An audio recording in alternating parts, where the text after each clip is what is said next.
hand. I don't have a hand. Hold my jacket. Why do you have to feed all the judges? Don't they have kitchens? So judges' breakfast is a kind of a party. It's a get-together. We do it once a month, and today I'm the hostess. Is that cool? Yeah.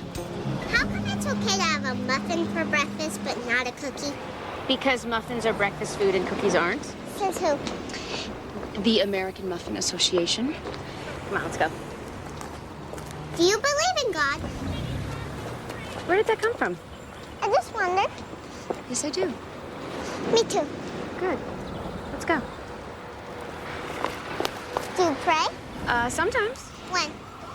I don't know. When I'm on an airplane. Can we wait until we get into the car to talk about this? Okay. Do you believe in heaven? Sweetie, here's the thing. God and heaven and prayer are all very complicated ideas that I'm happy to talk about when I'm not standing in the middle of the street holding a box of muffins. Tonight, when I get home, we'll have a long talk about it. Okay? Okay. Now let's go.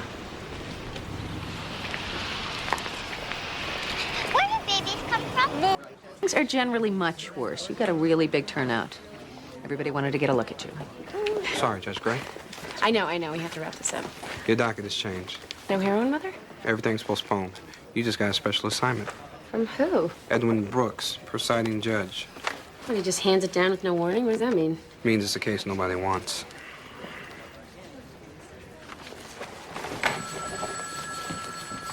Susie Nixon.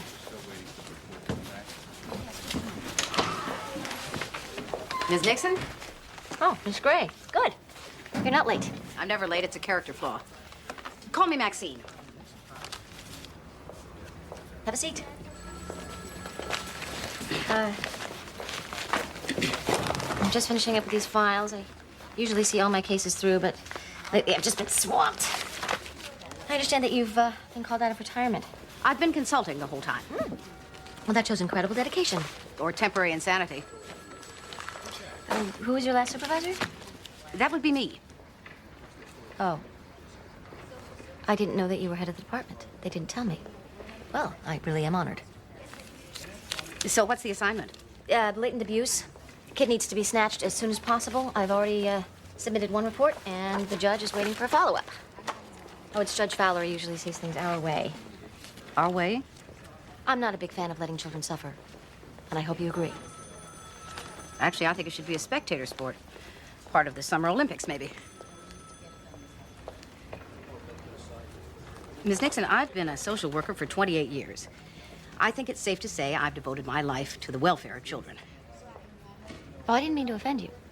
It's just that our generation feels that we have to make up for decades of letting children down. And since the child abuse laws only came into being sometime in the 60s, we really I was around then, when the states enacted mandatory reporting. I testified before Congress. Wow, I had no idea. Well, I'm certainly not in a position to give you guidance. We got cedar wood. We got 9-inch nails. We need screws. Why are we here? This place is boring. I told Grandma I'd build her some cedar closets. Is she paying you? Family doesn't pay. They make you pay if you say no. Screws. Where are the screws? Mommy doesn't let me say that word. It's okay in this context. What's a context? When you're talking about hardware, you can say screws. When can't you say it?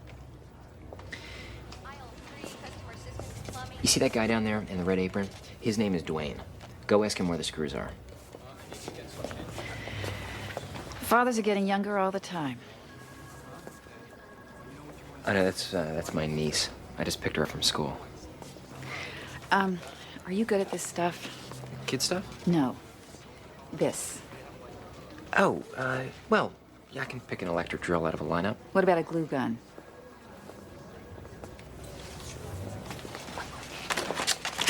There you go.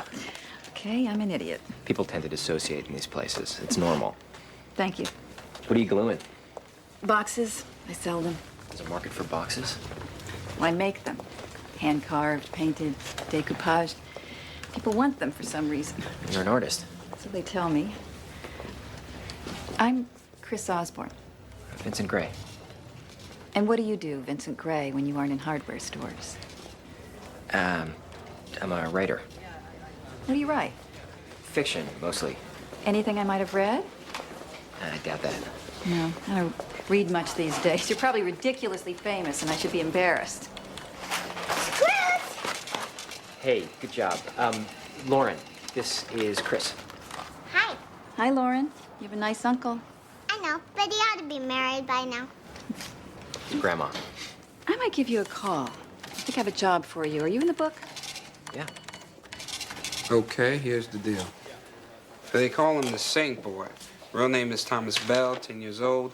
Mother was 9 months pregnant when she was killed in a car accident. Baby was delivered on site, technically dead.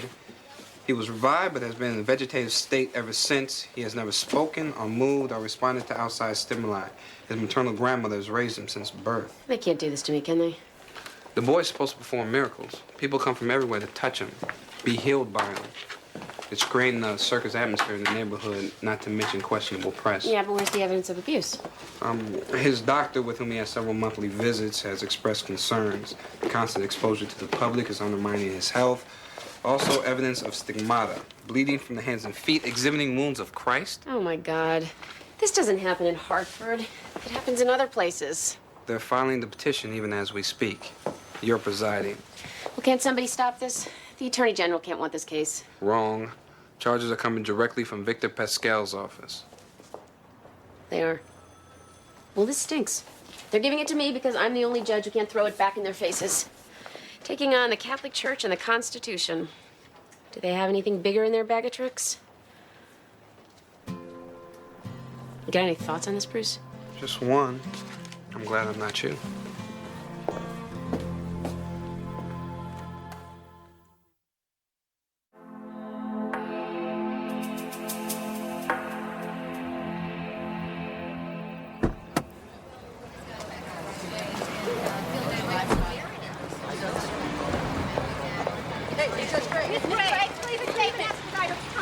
Is it true that he's been known to cure people? Is there evidence of a stigmata? Is it true that you've only been a judge for a month? Excuse me. Report's been calling all morning. No, we can't comment. How did the press find out I'm the presiding judge? Beats me. Really? What's that supposed to mean? The AG's office can't talk to the press. I'm hermetically sealed, and you're the only other person who knows. Are you trying to accuse me of something? I'm just wondering how it got leaked. I hope you would trust me a little more than that. Trust you. See, the tricky thing about trust is it requires actually knowing a person. And you have insisted on this professional distance. There are rumors of judges who are actually close to their CSOs. What do you want to know? Anything? Your middle name, your marital status, your birthday, your favorite ice cream. Whether you're for me or against me. I worked for no less than 5 judges for the last 2 years. Did you call them and ask about me? Did you do your homework? Yeah. They were all men. My opinion of you has very little bearing on my job. I take my work seriously, and I play by the rules. Well, thanks for telling me. Calvin, September 1st, single, lactose intolerant. And I didn't talk to anyone.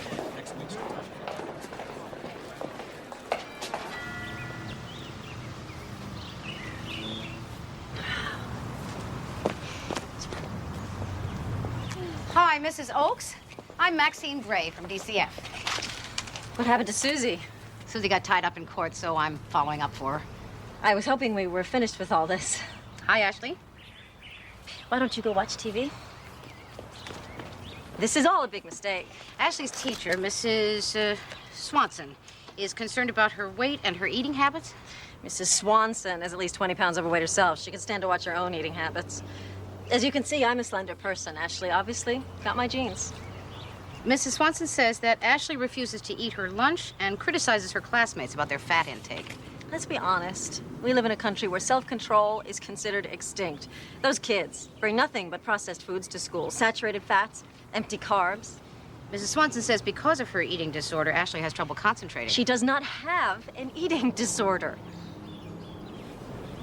If you could let me spend a few minutes with Ashley, maybe we can clear this whole thing up.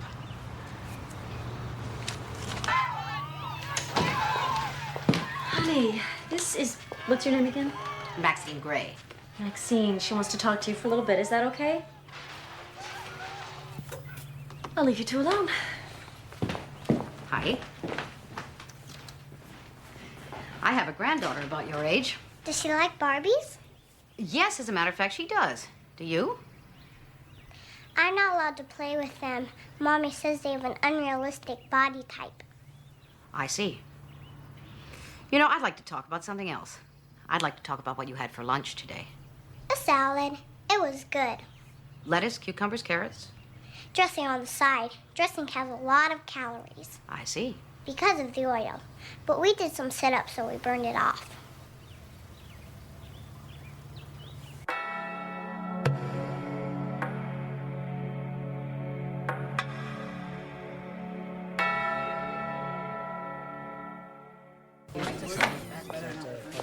All rise. Oyez, oyez, oyez, the Honorable Superior Court. Let's do the short version. Be seated. Before the case was assigned to you, the presiding judge heard a motion and made the ruling that the case was open to the public. Oh, really? Guys, we're revisiting that motion. Take your complaints to the Supreme Court. So DCF has filed a petition stating that several mandatory reporters have alleged abuse in the Thomas Bell case. The department is seeking custody for the child. Your Honor, my name is David Trask. I'm attorney for the grandmother, Mrs. Mila Bell. Yes, I know who you are. The DCF is the moving party, so we'll start with AAG Cutler. Thank you, Your Honor. While we respectfully acknowledge the extraordinary circumstances of this case, we, at this time, would like to submit that the child is comatose. He is incapacitated and therefore cannot have consented to his current treatment. Objection. Your Honor, the case against Thomas Bell goes into the area of freedom of religion. Yeah, I assure you we will get there. Furthermore, we vigorously deny that any abuse has occurred. This petition should never have been issued. The matter should be dismissed. You will have every opportunity to make that argument. Go ahead, Mr. Cutler. The people contend that the child is in a vulnerable state, and his grandmother's enthusiasm in presenting him as a child saint only exacerbates his condition. Your Honor, all else aside, the child is sick. He's in a coma, and the constant exposure to outside individuals only serves to make the situation worse. Yeah, I've read the petition. Tell me something new. At this time, we request that Your Honor make a visit to the child. I strongly object. No, I don't think that's a good idea. Since the argument is that Thomas has had too much exposure. I don't see how this case can be tried fairly if you don't have the opportunity to view the child in his current circumstances. He cannot be moved, so it stands to reason that the court should go to him. Your Honor, this is an unnecessary violation of the boy's privacy. He's a 10-year-old boy, and he's not well. And yet you have no problem with the grandmother putting him on display for strangers. Those are religious people. They are respectful. What am I, a Visigoth? Then Your Honor agrees that the visit is unavoidable. No, I don't agree with that. I have already appointed a medical investigator, and that should be sufficient. Your Honor, squeamishness aside, Excuse me. it's not easy to face this head on. Mr. Cutler, you are so out of line. I apologize. I'm not sure that's enough. Then let me just humbly say, I think this is very important. Mr. Cutler, my hesitation has to do with the fact that once we leave this courtroom, we are exposing ourselves to the public. And it is vital that Thomas be protected from any further exploitation. Measures can be taken, it can be managed.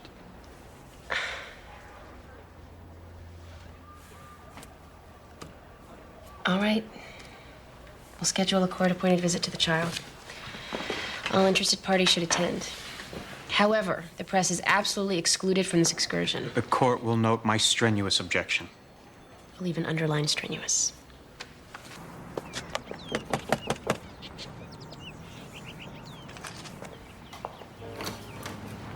Vincent, you're on time. Should I have been late?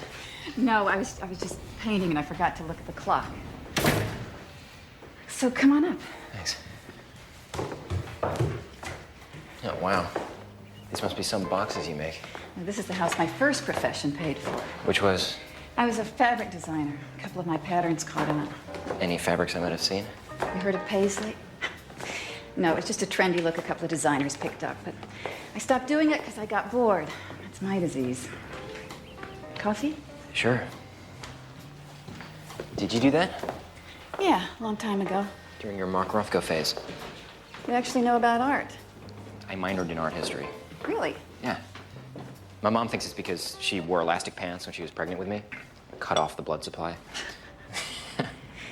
Okay, so here's the deal. I'm starting a catalog to sell my boxes and other stuff, and I need someone to write witty, descriptive blurbs. I majored in blurbs. I've checked around, and $1 a word seems fair. Great. I'll be verbose. So you'll do it? Sure. Or, I have another idea. We could just date.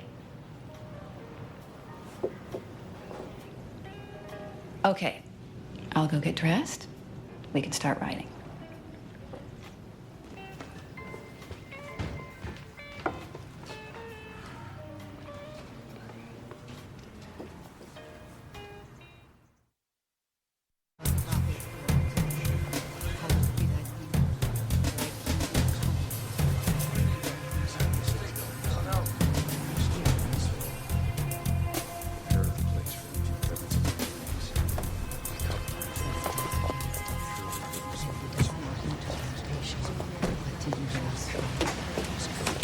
Please don't take him. Let's keep moving.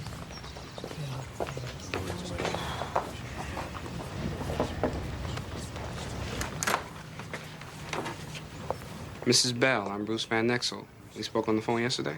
I've been praying for you.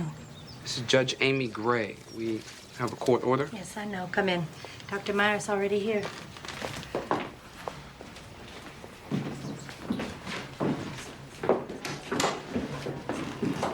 I would like to have a blessing before we begin. No, that won't be necessary. I'm afraid I require it. Mrs. Bell, I understand this is a difficult situation for you, but we're here on court business. I'd just like to see your grandson. No one sees Thomas without the blessing of the church. We have the blessing of the court.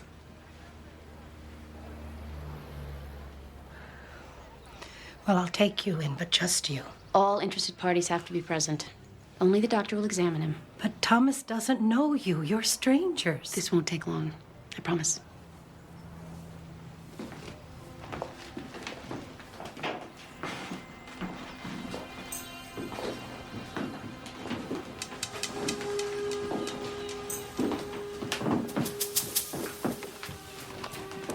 The child is a 10-year-old male, has been in a persistent vegetative state since birth. The child appears to be clean, well-nourished. Could you refer to him by name? Thomas's pulse and respiration are within normal limits. And slight rashes on both arms and facial area, consistent with prolonged confinement to bed. His hair has been pulled out in places. Caused by? My guess? People wanting to take home a souvenir. There are abrasions on both palms. The dermis is somewhat macerated. What does that mean? Some kind of wound. It's moist, which means it's been recently bandaged. How recently? Don't know, but there's also old scar tissue. These marks are being inflicted, and not by God. Poor little boy. You cannot touch him. You have not been blessed. So tell me what you got. I visited Mrs. Oakes and her daughter. Things are plenty strange in that household. Have you inquired about the father's interest in obtaining custody? He's a salesman, he travels a lot, plus he's a teensy little problem with cocaine. Well, there goes that. If we hop to, we can get the petition on Judge Fowler's desk tomorrow, and we can have the kid in foster care by this weekend. I can see that her mother has some strange issues with food, and she's inflicting them on the daughter. Personally, I'd like to take the kid home and get a couple steaks in her. Tell me about it. She's underfed, but she's not starving. Removing her from the mother's care is an extreme reaction. I'm recommending mandatory counseling for mother and child and follow-up visits through DCF. Look, I have an exhausting schedule. I need you to work with me, not against me. We can't start taking children because their parents are strange. Where would it end? Well, I can't let you embarrass this department with this sentimental stunt. Sentimental? Allowing a child to remain in the custody of her mother is sentimental? It is when it goes against common sense. Look, I have identified an excellent foster family. They're ready to take her. Is your loyalty to the foster family or to the child? Who are you working for? Look, if this whole thing is about you trying to get your position back as supervisor, I assure you it's taken. Don't be ridiculous. I don't want your job. I've had it. It's overrated. I want to take this case back. I'm a state-certified social worker. You can't just dismiss my finding. Don't tell me what I can do. You are wrong to take that child from her mother. I won't allow it. I'd like to see you try to stop it. Well, stick around. You might learn something.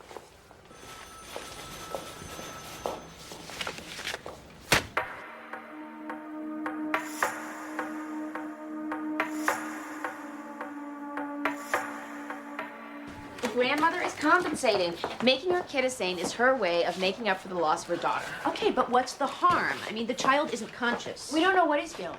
And the grandmother inflicts wounds on him to make his sainthood more credible. Come on, you can't prove that. What, the stigmata is real? God, don't go nuts on me. No, here is the question.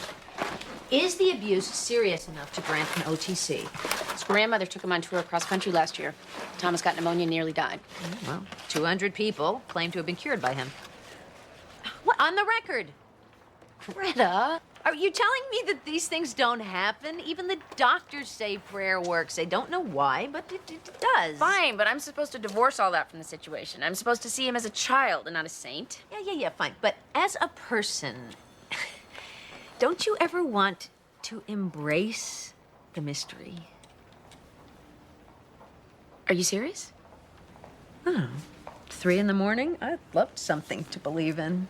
Especially when the chemo starts to kick in. I'm so sorry. Can I tell you a sick secret? In my darkest moments, I've thought about paying Thomas a visit. But I've chosen science over God. I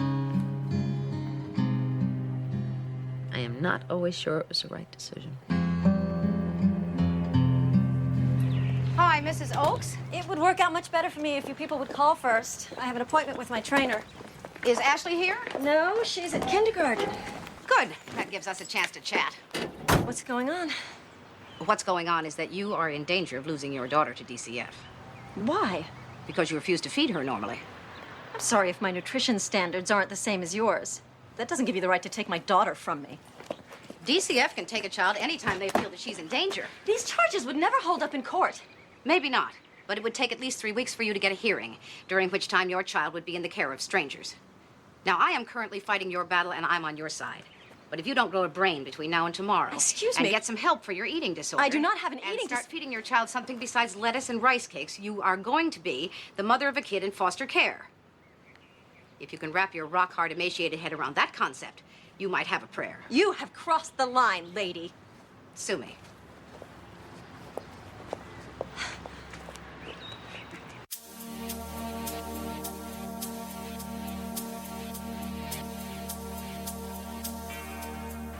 The child's autoimmune system is under duress. His system lacks the benefit of normal exercise and regular growth patterns. Thomas's weakened body works overtime to fight the diseases and infections most people don't even notice. The prolonged exposure to the public is seriously undermining his health. Thank you, Dr. Meyer. Mr. Trask? No questions for the doctor, Your Honor, but if it please the court, I'd like to call a rebuttal witness. I think we should hear from Anthony Ruggiero, the Archbishop of the diocese. All due respect to Father Ruggiero, we're not here to debate the authenticity of the boy's sainthood. This is a freedom of religion issue from where we're sitting, Your Honor, and we think it would be unfair to exclude the Archbishop's testimony. Also, please refer to him as Archbishop or Your Excellency. All right. The court is listening. Your Excellency, what is the Church's position on this? Your Honor, we are not directly involved in Thomas' situation, but we are concerned with any reported miracles. The official position of the Church is that people should pray for Thomas and not to him. But do you consider him a saint? Despite Thomas' popular nickname, there are no living saints. One can achieve sainthood only after death. Oh, so saints are like angels? No. Angels are completely different. The angels, Catholics believe, have never taken human form. I see. Well, look who wasn't paying attention during religion class. I am sorry. It is a common mistake. The speculation is that Thomas is what we call a victim soul, one that was born to take on the pain and suffering of others. Do you believe such people exist? I believe they have existed. I think what we have to keep in mind is that Thomas inspires divine faith. And that in itself is healing. People are often cured by belief. Can I say something? Your Honor. She's a party, Mr. Cutler. She has a right to be heard. Go ahead. 10 years ago, my daughter was taken from me. Her son, my grandson, was born dead. But then he was given back to me. At first, I didn't understand the purpose of it. Just lying there like that. He had no purpose. I couldn't understand what God was doing. But then the people started to come, and he healed them. I saw it happen. And that's when I knew that there was a plan and that there is a purpose to every life. This is Thomas's purpose. Please don't take it away.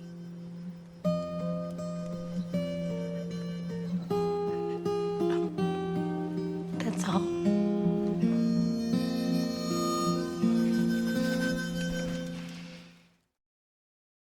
Code of Judicial Ethics precludes me from talking about this case.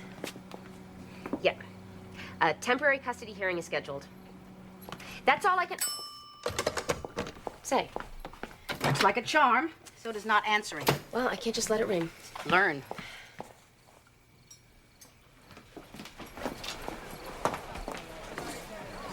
Mommy, there's so many people. Don't encourage them. There must be 100 reporters out there. Did you see? Yeah, I managed to notice them. I counted 5 satellite news vans. I wonder where they get their electricity. They've been following me around like a pack of dingoes. Dingoes? Thomas Bell means a lot to a lot of people. Nothing like this has ever happened around here. Yeah, usually you need a passport and some malaria shots to have this kind of adventure. Are you taking the Saint Boy away from his grandma? Sweetie, I can't discuss it. Don't do that. She'll go to hell. What? Everybody says so. Okay, let's eat. Where's Vincent? You said something about starting a freelance writing job. It's the lady from the hardware store. He met her looking for screws. So, is there anything to this Thomas Bell business? Anything to it? Yeah, people getting healed, visions of the Virgin. I hear you can also buy locate. This is not dinner table talk. Is a 10-year-old comatose boy the messenger of God? Have we collectively lost our minds here? Let's talk about Area 51 next. Well, that's a real place. Okay. Fortunately, it is not my job to determine the degree of holiness, just the degree of abuse. Amy, I think you're discussing it. I don't want you to go to hell, Mommy. Oh, sweetie, I'm not. I'm not. Damn it! Let it go.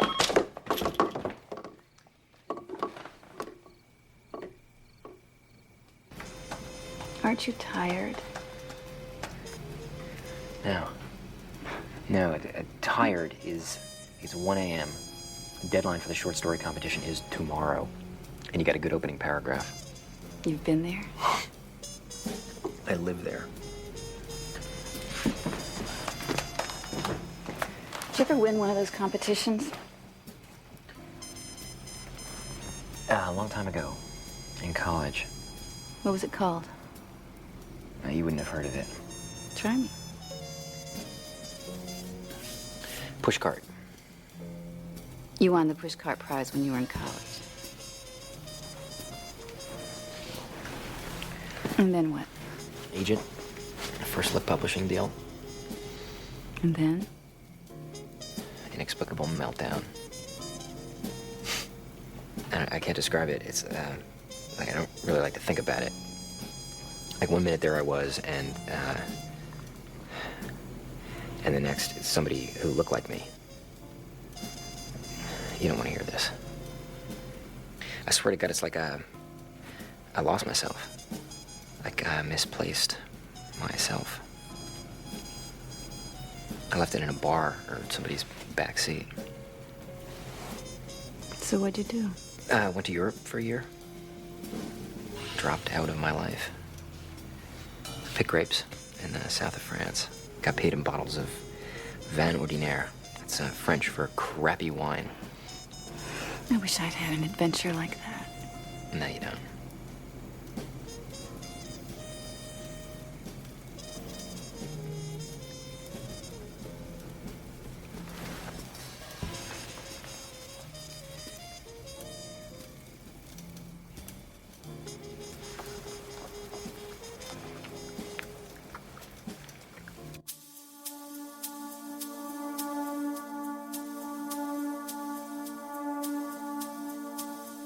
And in the courtroom behind me, Judge Amy Gray is expected this morning to hand down her ruling on the fate of a little 10-year-old boy who has come to be known as Saint Thomas Bell.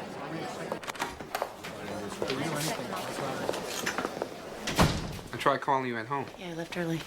You know the Attorney General, Mr. Pascal? Yes, of course. We met at my swearing-in. Amy Gray. Victor Pascal. Heard a lot about you.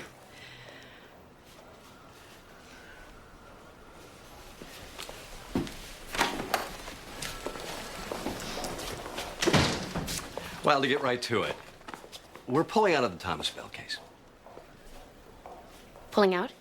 How? Just what I said. We decided not to pursue the petition. Why? The case is too ambiguous. The chaos of the last few days indicates the people have spoken. But I've already taken evidence. I was about to rule. Don't even hint at how you were going to rule, Judge Gray. That I never want to know. Because if I do, well, it could appear that I influenced you. Could the chaos you're referring to be the negative press that your office is receiving? Careful, Judge Gray. What makes you think I won't have my CSO file another abuse petition? You could do that. My guess is that DCF would just screen it out. That's really all for now, Judge Gray.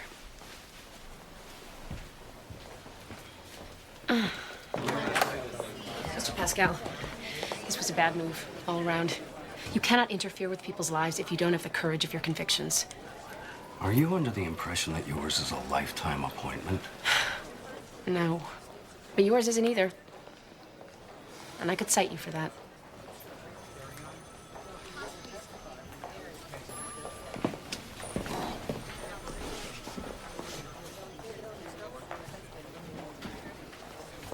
Maxine, you and I go back a long way.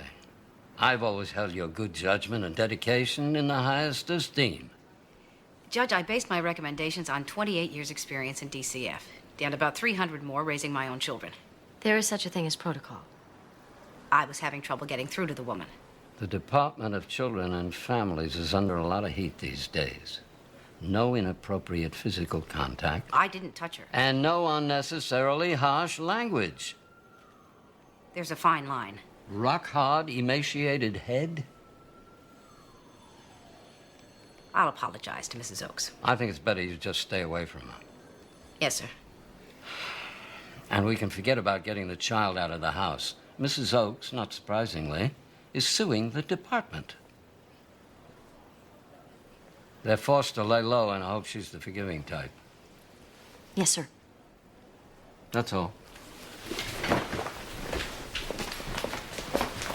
Maxine.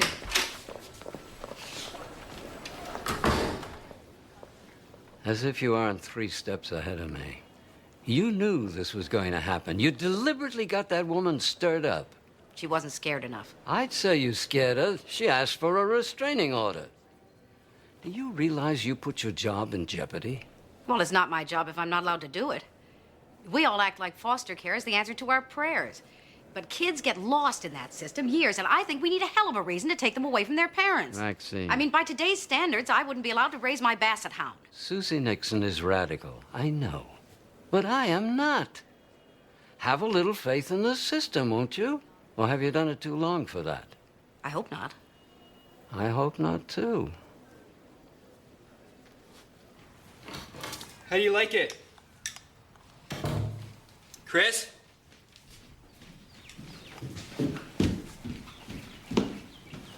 Hi. Hi. That's, Mom around? your mom. Never mind. Could you just tell her that I took the laptop and I'll bring it back on Monday? And you are... Oh, I'm her daughter, Lori. I see. I'm Vincent. Hi, Vincent. Coffee smells good.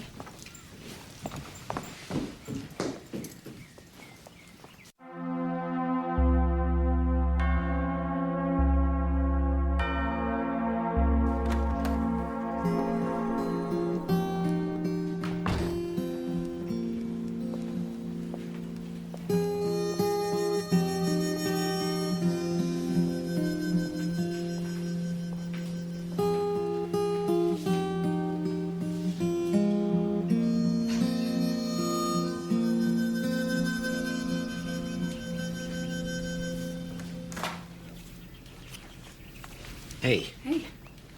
I was just writing you a note. I gotta get going. Oh, thought we'd work some more. I can't. Today's bad.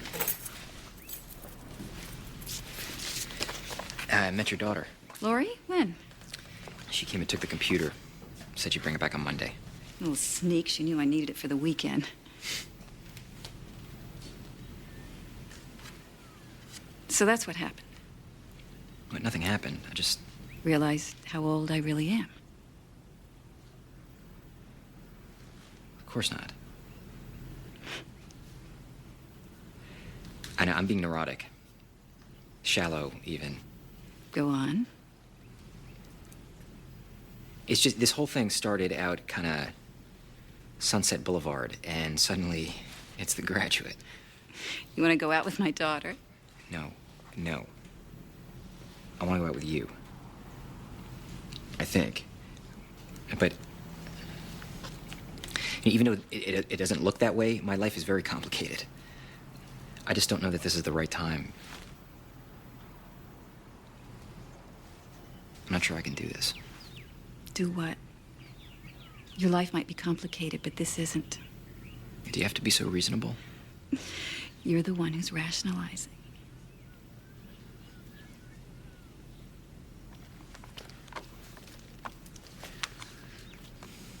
I might have some time this weekend. Okay.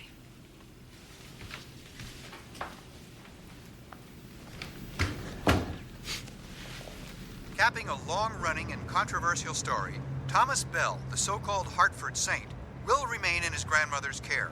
Superior Court Judge Amy Gray will allow the Hartford grandmother to maintain custody of comatose 10-year-old Thomas, who many believe to possess miraculous powers. Although the Department of Children and Families had previously charged the grandmother with behavior that endangered young Thomas's health, Judge Gray today ruled that the state would not intervene in the boy's care. And now let's hear from Paul about tomorrow's weather. I thought I heard you. Congratulations on your ruling. It wasn't my ruling. One of those unintentional leaks. What happened? AG's office withdrew the petition. They set me up, Ma. They wanted to do something, but they were afraid I might rule the wrong way. They played both sides, and I got caught in the middle. That way I take the heat, and they don't. Amy. It's politics. Was corporate law any different? I expected this to be different. I was counting on it. All I can tell you is you stick around long enough, you start to play their game even better than they do. The prodigal carpenter. I'm gonna finish tonight. You sleep in your own place last night? Did you? You get right down to the basement. Don't come back without details. I gotta do something first, Ma.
Whatever happened to tap pants? I like tap pants. Can we go now? I'm serious, Vincent. I need your help. Yeah, that's okay. Okay, you're not really helping. You know, this could be the week. Lauren's going away with Michael, and I've got a date with Tracy. Things are getting kind of serious, so I don't need okay. I need wow. Hey, you're not gonna get that from me regarding my sister's underwear. Mm. So you like this guy? Yeah, he's great. I mean, he's not perfect, but I've stopped looking for perfect. It's our third date, and I'd like to be ready. At the very least, we're going to be talking about it. Talking about what? Okay, Vincent, it's like this. When you are separated with a small child, the thought actually enters your brain that you will never have sex again. You know, at least with Michael. Don't you have a friend you can talk to about this stuff? My closest friend is currently recovering from cancer. I don't think I can talk to her about sex. It's embarrassing to admit it. Men aren't ashamed of wanting it, but with women, the minute you admit that you have a longing for a basic physical need, you feel like a slut. Oh, this is ridiculous. I have no idea what to get. Maybe I'll get a nice slip. Thongs. What? Thongs. Women wear thongs. Oh, come on. They do. Vincent, I've spent the last 10 years trying to look for underwear that doesn't go up my butt. Why would I spend $30 on underwear that does?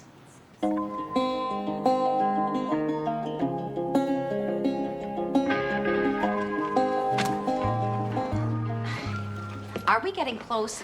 Because it's been an hour. I'm sorry, Miss Gray. I don't know what's taking so long. Next, please. Oh, okay, Socrates. Here we go. Mrs. Gray, you're next. Maxine. Simon. What are you doing here? Oh, what am I talking about? You have a dog. Yes, yes, this is Desmond. Actually, he's been having some gastrointestinal problems lately. Ate the leg off a table the other day. Oh, that's too bad. Miss Gray, the doctor's waiting. That's all right. I'm not in any big rush. Why don't you go ahead, please? Well, you look great. I heard that you retired. Just retired myself. I just went back to work. Our timing never was very good, was it, Max? Daddy won't remember that you have to brush your teeth in the morning and the evening, so you have to tell him. Okay. Don't forget your vitamin. Try to eat some protein every now and again, and you call me every day. She's going to be in London, staying at the Savoy with her father. She'll be fine. Sweetie, I know it's going to be a little strange being away from home all week, but you're going to be okay. Daddy says we're gonna ride on a double-decker bus and see the changing of the guard. It's normal to be a little worried about being away from Mommy. I'm not worried. We're gonna have tea and cucumber sandwiches every day. There's a carpool. Well, that's good. Well, that's great. I guess being away from Mommy for a whole week halfway around the world isn't such a big deal for a big 6-year-old like you. I'll be worried if you want. The thing that troubles me, Mr. Mayhern. As you recall, I arraigned Mr. Rosas on what was, at the time, a charge of aggravated rape of a 14-year-old girl. At that arraignment, he was Jack the Ripper. Now you're giving him a walk with this reduced charge. What gives? May we approach, Your Honor? I can hear you loud and clear from here. To be candid, we know that Mr. Rosas was present at the rape. We're just not exactly sure what his role was. Really? Then why is he admitting to anything? Why not go to trial? My client was there. The evidence could support a charge of assault in the third, and that's what Mr. Rose is prepared to admit to.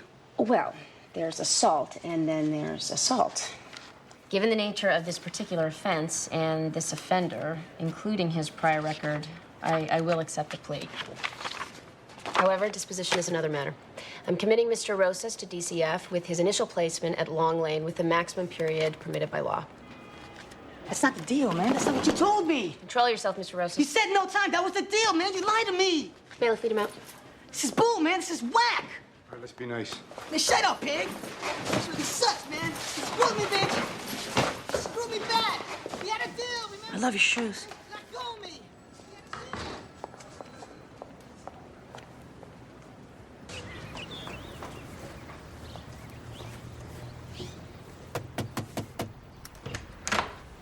Miss Sandoval? You from DCF? Yes, I'm Maxine Gray. Here. Can we talk for a minute, Miss Sandoval? Before we decide what to do, I need to know a little bit about what happened. Stephanie went out last night and left the baby. I didn't know a thing about it until I heard him crying this morning. I went into her room and the baby's in the crib, soaking wet, screaming his head off, and Stephanie is God knows where. I've had it, Miss Gray, I'm telling you. Stephanie didn't ask you to watch Leo? No, I didn't even know she was gone. You know, this is not the first time she's done this either. It's every weekend. You know, I am Stephanie's foster parent, not the baby's. I got 3 other foster kids in this house. I can't be babysitting. I understand. How long has Stephanie been gone? She went to bed last night with the girls around 9, and I haven't seen her since. You know, that girl has no sense about her. God, she's breastfeeding, right? But sometimes she forgets. Half the time, she doesn't even change his diaper. Stephanie is 16? She's a mother. Mothers are not supposed to abandon their babies. How is Stephanie with Leo? Gentle? Does she play with him, make sure he gets to his doctor appointments? Sure, when she remembers. You know, I don't have any children of my own, Mrs. Gray. I thought I was doing something good here, taking in these girls with their babies, but she's not even grateful. Doesn't even seem to care. It's hard to be 16 and have a baby. Too bad. At some point in life, we have to stop making... Leo? What's going on?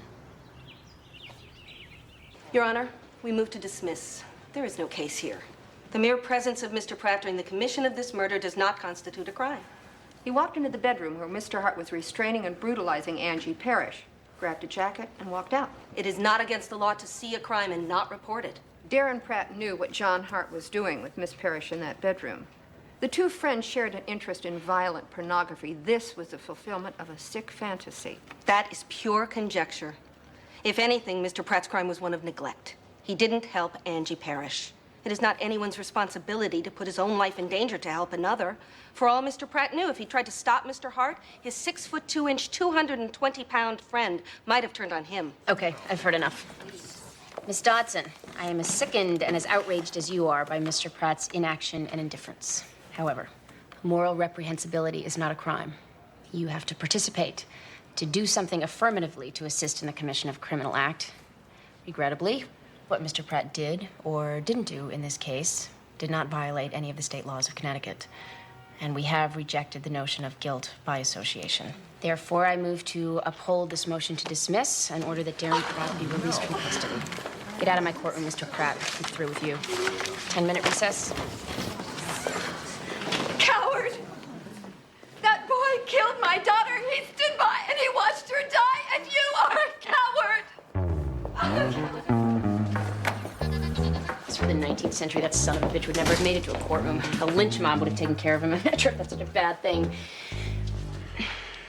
I exaggerate. Kid's a punk. I know guys like that. He'll be a sinner one day. Next up, you got the Weststone custody dispute. Here's the psych evaluations.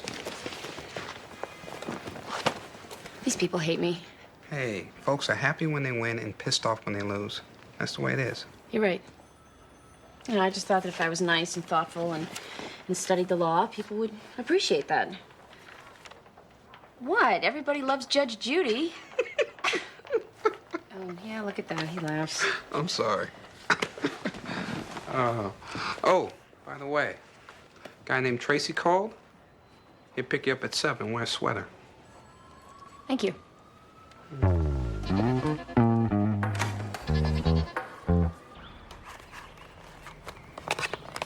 Okay, Leo, here we go.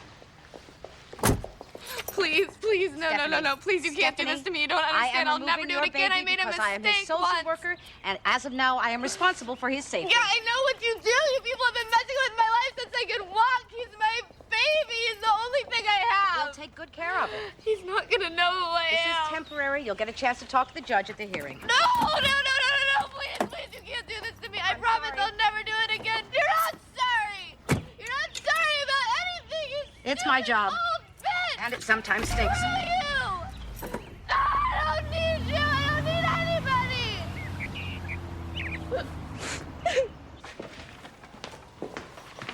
The hospital records you summoned her here, Your Honor. By the way, I love your hair. Thank you, Donna. All right. Mr. and Mrs. Whetstone, regarding the custody of your daughter, Karen. I've read the psych evaluation, and what concerns me is Karen. According to the report, she's a very disturbed little girl. This looks very official. What's going on, guys? We need a moment, Judge, in your chambers. Well, can I wait till later? I'm in the middle of a hearing. There's been a threat. A threat? Against you. Call a recess.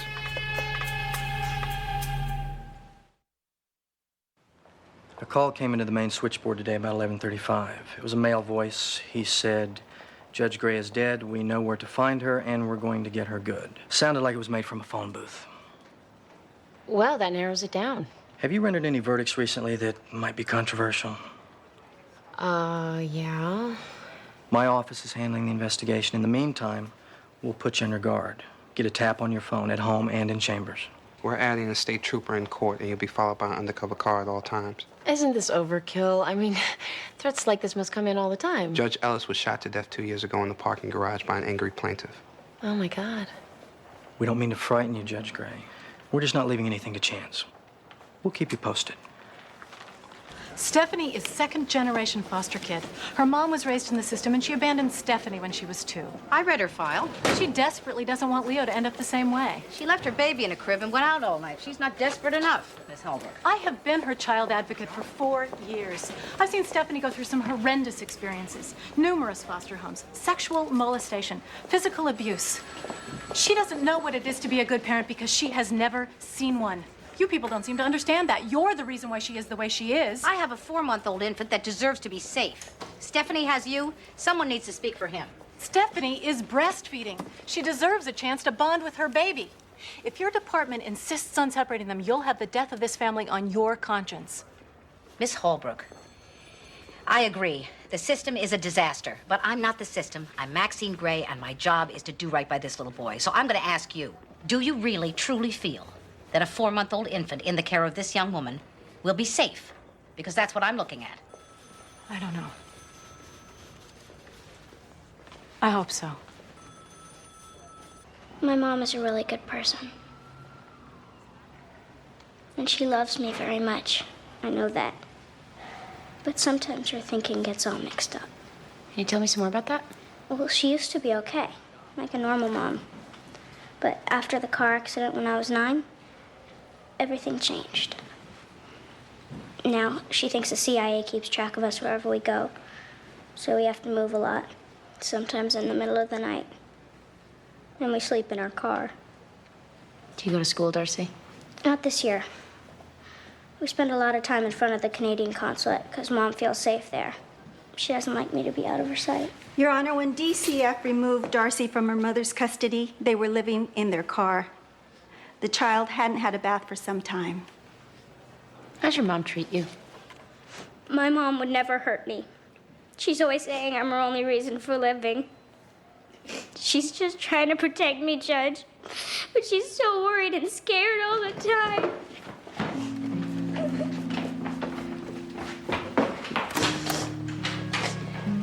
And I want to go to school and have friends and be normal. I really love her, Judge. I swear I do. But please don't make me go back to live with her. Thank you, Darcy.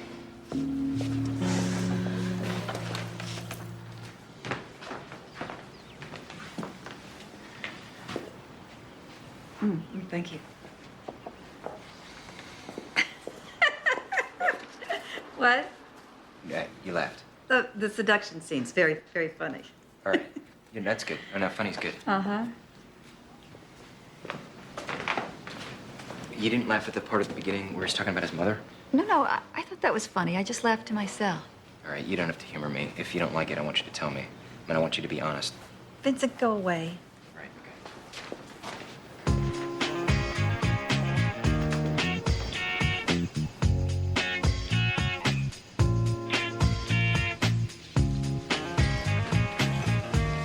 I finished. It was wonderful. Really? Vincent, I had no idea you could write like this. I feel like an idiot asking you to write about my dumb boxes. No, look. I mean, writing is writing. It's even better when you get paid for it. You really liked it? You're a talent. I haven't let anyone read anything of mine since college. Thank you.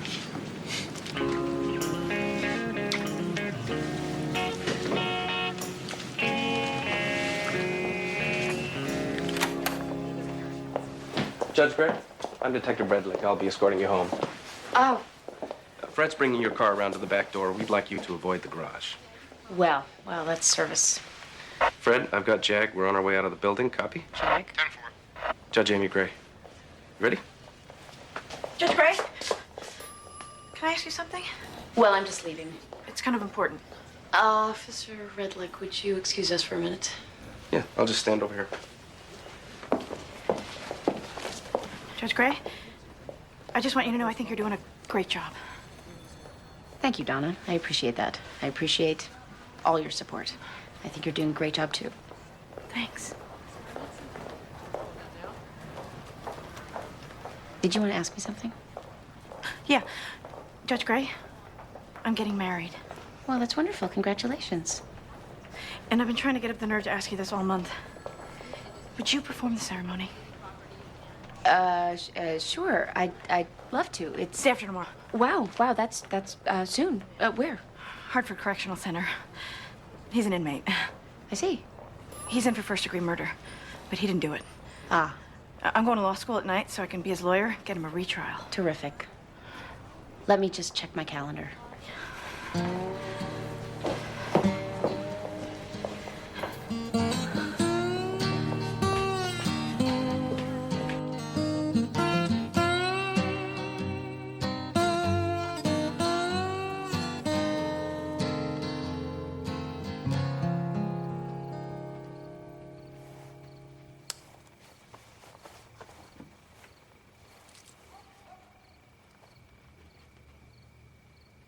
Ridiculous.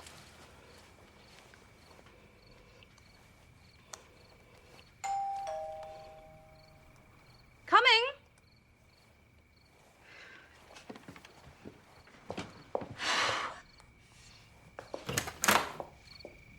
Simon. Butterscotch pie. Oh, how sweet. Come on in. You like salmon, if I remember correctly. I'm trying a new recipe. Sounds great. Usually I would just poach it, but then I thought, poached salmon. Everybody poaches salmon. For God's sake, Maxine, get creative. Wine? So I found this recipe that calls for brown sugar, butter, and liquid smoke in one of those absurdly complicated cooking magazines.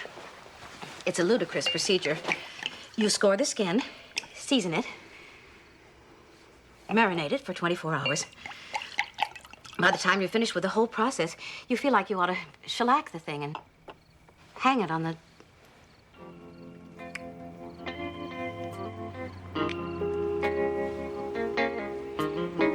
wall. I've been wanting to do that for 12 years. I know. They didn't have Dolce Vita, but I got Terminator. You didn't. No, I didn't, but I wanted to. What's this? I thought we'd celebrate Celebrate what? your brilliant career. Uh-huh. That's hardly a career at this point, but I appreciate the sentiment. Did I ever tell you one of my best friends from college, an editor at Random House? No, you didn't. Well, she is. Back beside me. I called her this afternoon and told her about you. Chris. She said short fiction is what's selling now. She asked me to send her your story. I faxed it to her. To your next pushcart prize. Vincent, this is great news. If she likes it, she'll want to see more. You could end up with a publisher. Yeah, no, I'm right. I guess you're right. Come on. Let's eat.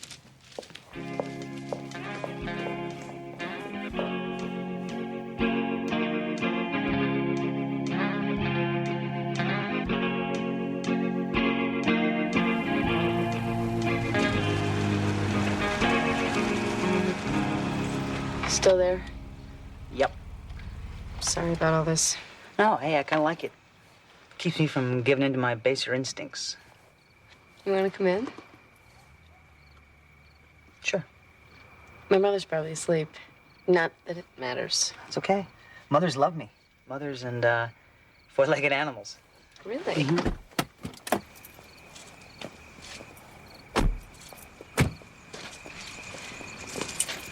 You know, Bob, I think we can make it from here to the door.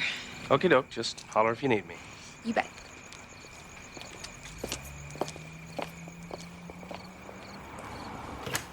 You get a lot of work out of this. You want some coffee? Sure.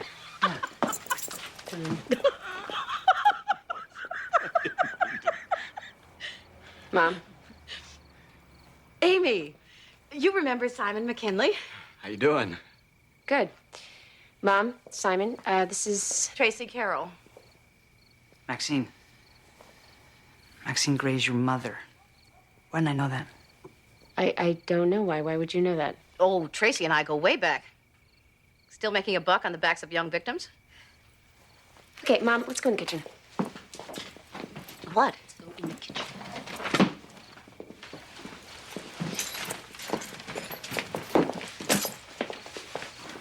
Are you drunk? Are you? I don't know what's going on, but Tracy is a guest in our house. I can't believe you said that to him. I didn't invite him, and it's my house, thank you. What is your problem? Amy, that man is a fraud. I can't tell you how many cases he's testified in where his judgment was completely off base. Why does that matter? I am dating him. I'm not listening to his testimony.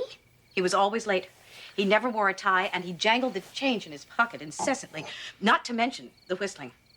These are not reasons to dislike someone. He works with unsavory dolls, and he talks to children like they're ninnies. That's who you're going out with. Mom, I cannot believe this. Believe it.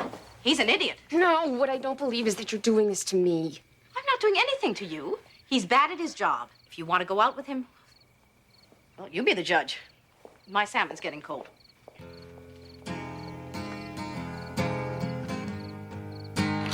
My office is a mess.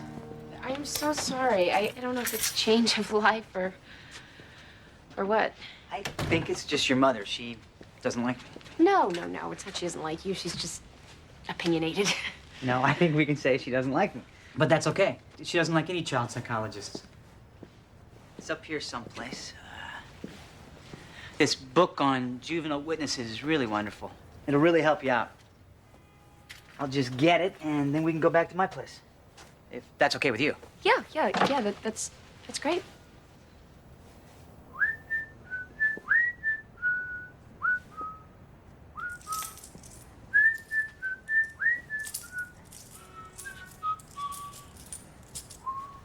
I wonder how Detective Redlick is doing out there.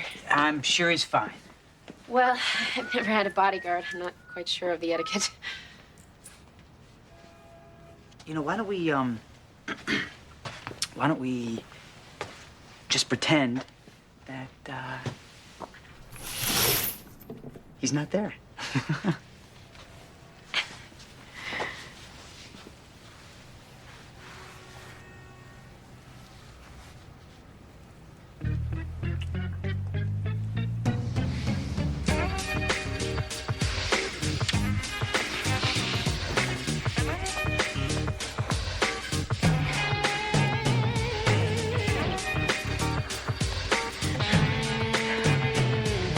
Tracy!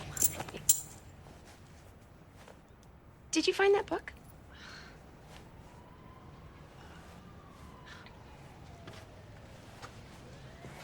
No.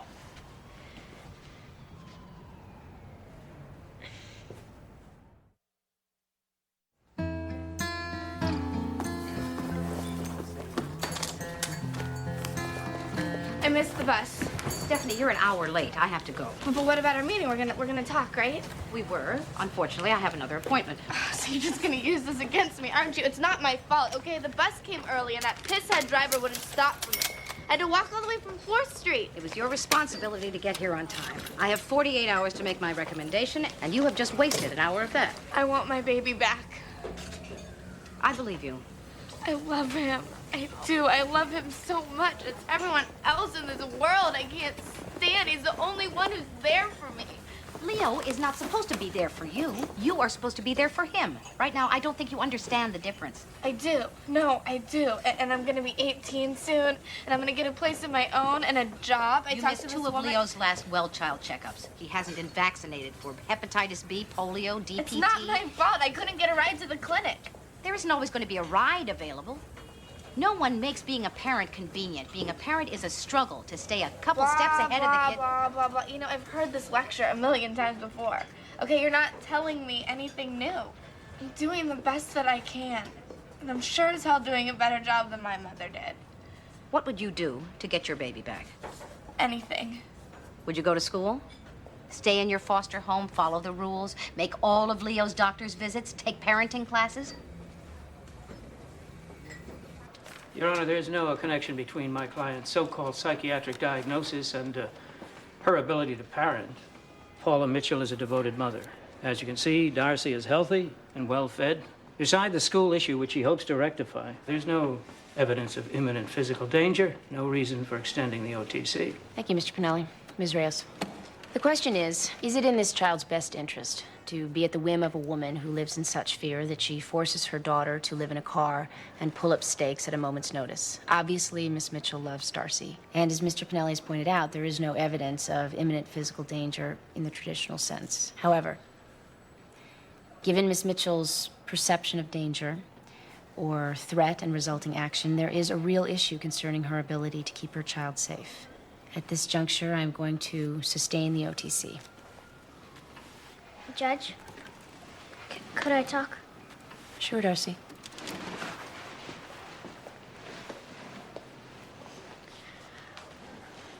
Please help my mom. She's all alone now, and I'm afraid she could hurt herself or something really bad could happen to her. I agree. Ms. Mitchell, I've instructed your social worker to make sure you get the appropriate services and proper medical care. I'm hoping that one day soon you and your daughter will be reunited. It's clear how much she loves you.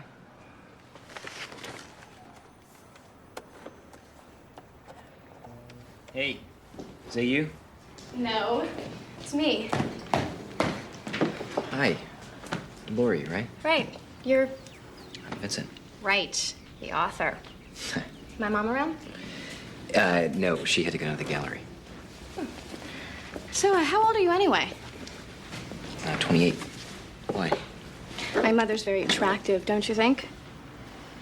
Yeah, I do. A lot of people think she's younger than she really is. This must be weird for you, me and your mom. Oh, no, I'm used to it. Mom loves a project. Not that you're a project or anything, but she's just that kind of person. She likes discovering people. Men, mainly. So where'd she meet you? Wait, let me guess. You look handy. Hardware store, right? I'm kidding! My mom told me where she met you. Let her know I came by, will you? Yeah. Look, I appreciate all the effort you guys have gone to, but it's been 2 days and I haven't received any more threats and no one's made any attempt on my life. So if it's all the same to you, I'd like to lose the bodyguards. I think that's a big mistake. I agree. We don't know where the threat came from. We may never know. This is family court. Let's be honest, some days half my courtroom wants to see me dead. But what am I going to do, walk around with armed guards the rest of my life? Our usual procedures to keep the security up for at least a week before we reevaluate. Judge Ellis Was a tragedy, but he drove around with personalized license plates that said, I'm a judge. I mean, come on. We'll keep the investigation open at Hartford PD. It's fine. Now, if you gentlemen will excuse me.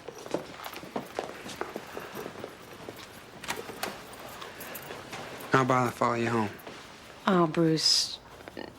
No, I appreciate it, but to be perfectly honest, I'm looking forward to a little bit of privacy. All right, then. I'll see you tomorrow.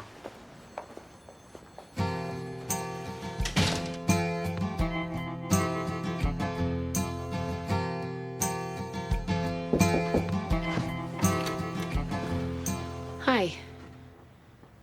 I was hoping you hadn't left yet. I had some dictation to do. Can I come in? Sure. I suppose you're wondering what happened last night. A little bit. Well, I just wanted to say it wasn't you. I like you a lot, Tracy.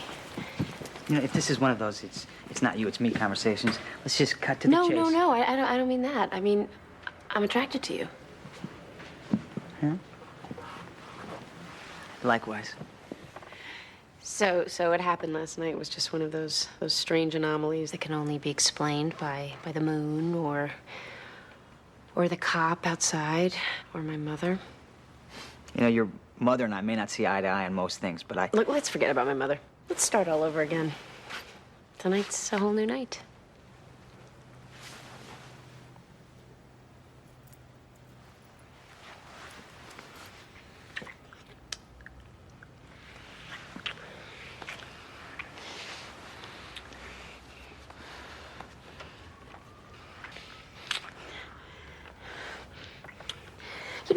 You know what? I can't do this.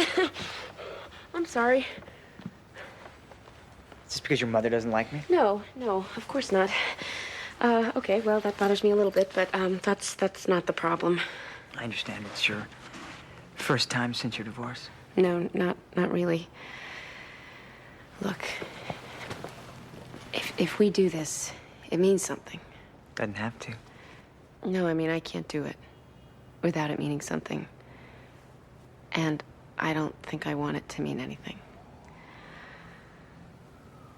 I'm sorry. I think I preferred the "it's not you, it's me" version better.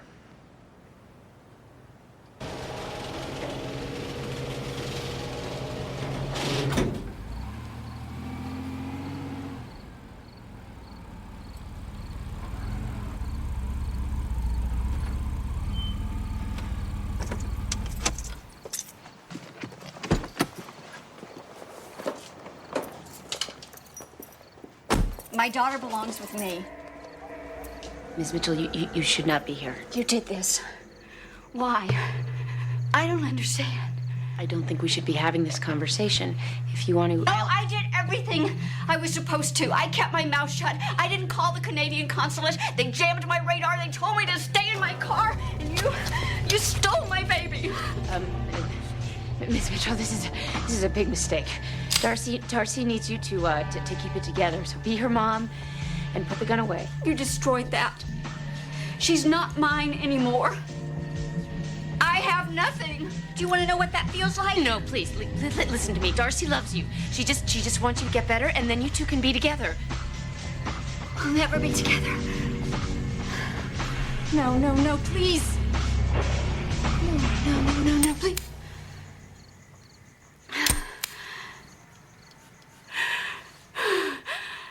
It's over.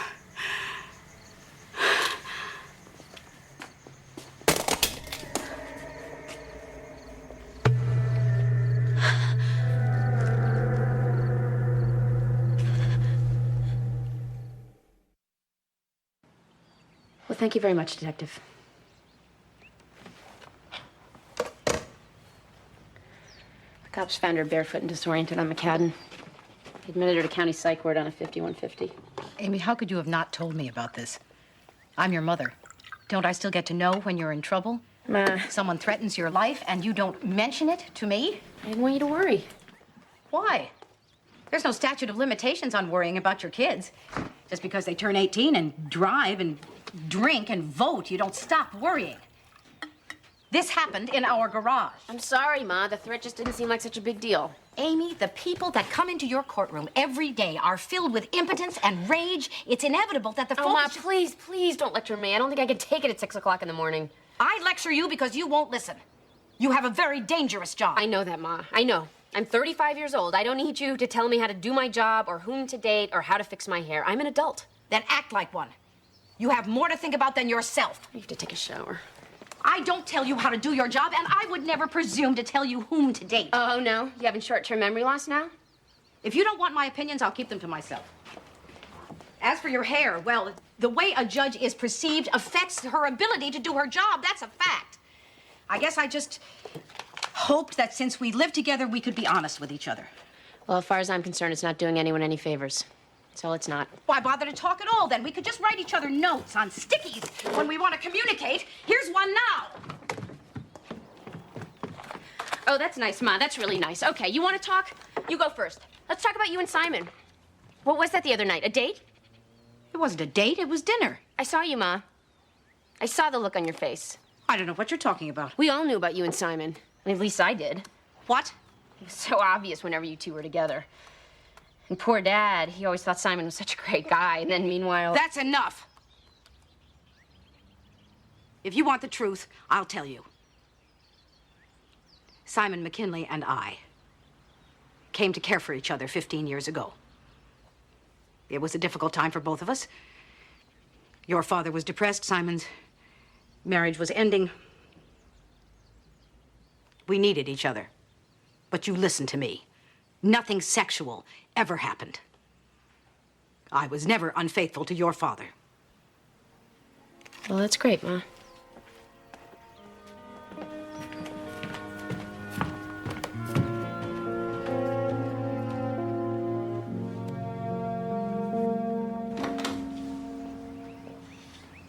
writing all night? Yeah. Good. I just got off the phone with my friends, the Waldemers. Invited them to dinner tonight. Okay. I want you to be here, Vincent. I think they could be very helpful to you. Really? They're very well connected.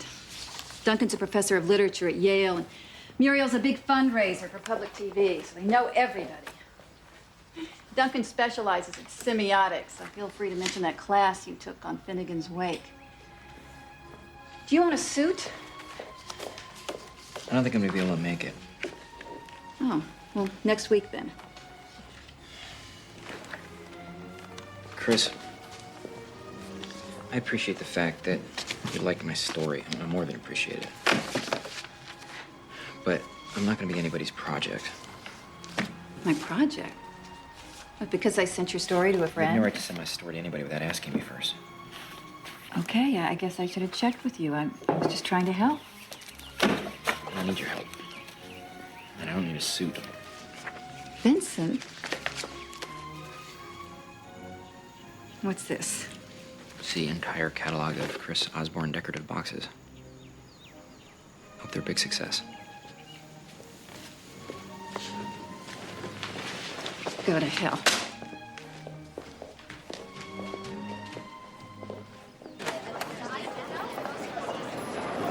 Mrs. Gray? Mrs. Gray, thank you. Thank you so much for giving me my baby back. Babies belong with their mothers if their mothers are willing to try. I'm gonna take such good care of him, I promise. You damn well better. Because if that baby so much as gets the hiccups, I'll personally find a loving family who will care for Leo the way you say you want to. With me, you get one chance to be good at the most important job you will ever have in your life. Do you understand that? Please say yes. Yes. Okay. I'll see you next week. 9 o'clock. Okay. Sharp.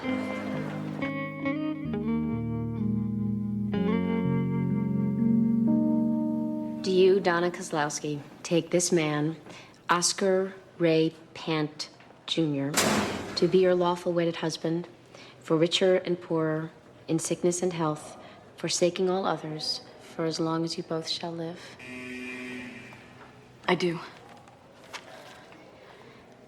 Do you, Oscar Ray Pant Jr., take Donna Kozlowski to be your lawful wedded wife, for richer, for poorer, in sickness and in health, forsaking all others, for as long as you both shall live? You bet. Donna tells me that you've written your own vows. That's right.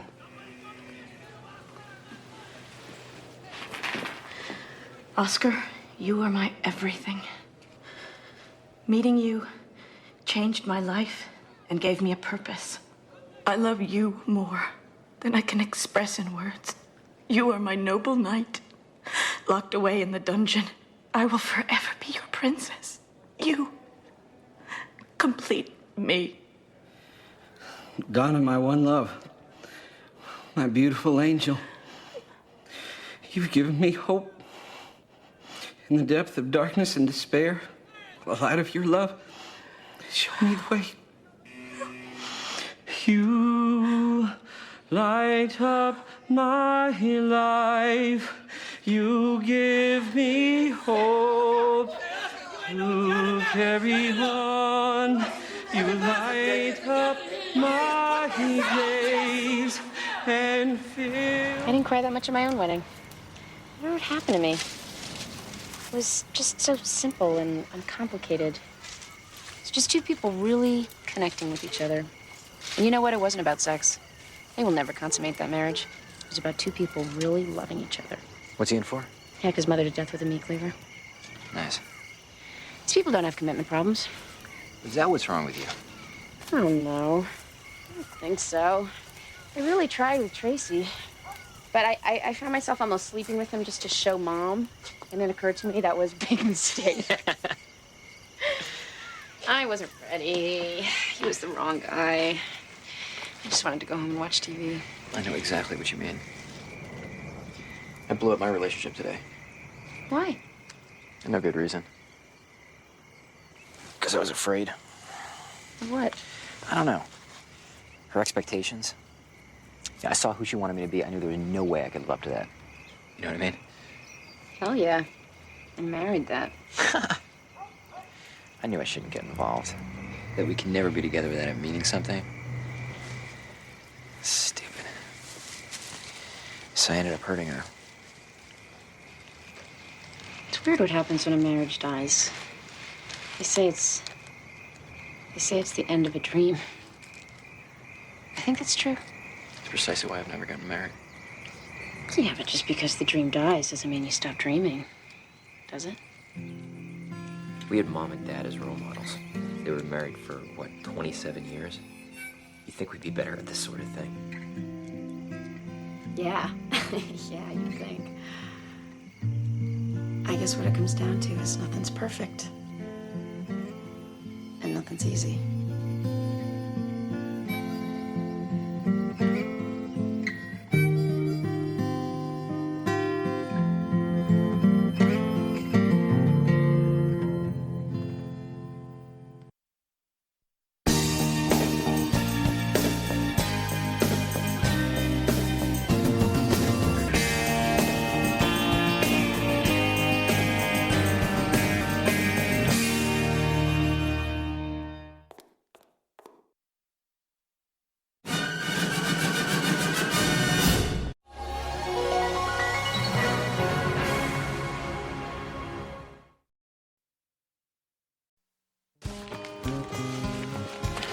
Starving. How many cases to lunch? Just one. Good. Stand back and observe how fast I can look when my stomach's involved. Mr. Dobbs, you're on. Your Honor, I'm representing the Attorney General for the preliminary hearing regarding the DCF's petition to terminate parental rights of one Ann Featherstone to her son, Evan. Is Miss Featherstone here? She's right here, Your Honor. Go on, Mr. Dobbs. Mr. Axelrod, father of Evan Axelrod, has provided DCF with extensive information that the Attorney General believes will amply demonstrate Ms. Featherstone's unfitness as a mother, as well as a clear and imminent danger to her child. Child's age? He's 8 years old, ma'am. Mr. Axelrod, Yes, Your Honor. did the Attorney General accurately represent your position? Yes, ma'am. I don't think my son is safe in his mother's care. Now, I see here that you never married Miss Featherstone. You've had very little contact with your son. Why are you taking this action now? Because it's only recently that the boy's mother has become a witch. What? A witch. Mr. Axelrod, I think you'll have to qualify that statement. He doesn't know what he's talking about. This is just a show cause hearing, Miss Featherstone. You'll have plenty of opportunity to present your side of the story. Mr. Axelrod, when you say that she's a witch, you mean... What do you mean? I mean, she's a witch. Miss Featherstone, what's going on? He's never been a part of Evan's life, or mine. He sends a check whenever he feels like it. Suddenly, he's gotten married, and now he wants to be a father. He can't just take my child away like that. Please, don't let him manipulate you, Your Honor. This is a vicious... Hold on, Miss Featherstone. First, I need to clear something up. Why does he think you're a witch? Well, technically speaking, I am a witch.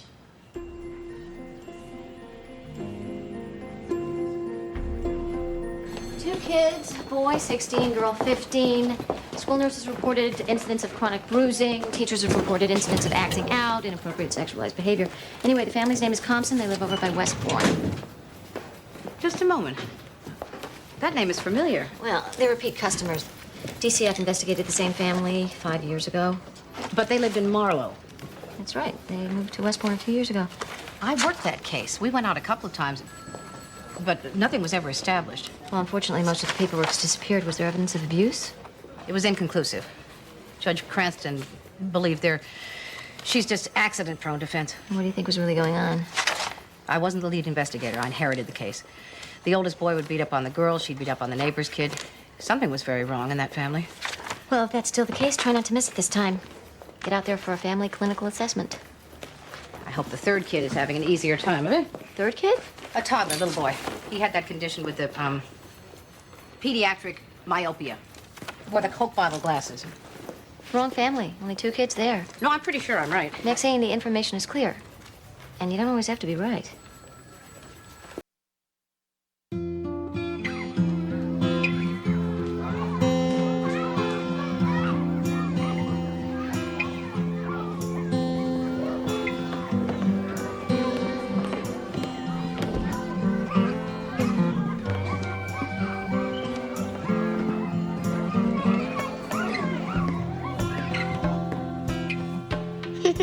I don't mean dumb fakos like in a white cheek going, ooh. I mean real dead people. Get lost, kid. What are you guys talking about? You can't listen. You're too young. I'm in the 1st grade. I stay up until 9 o'clock. Okay, if you really want to hear, I'm talking about the ghost of the red coat.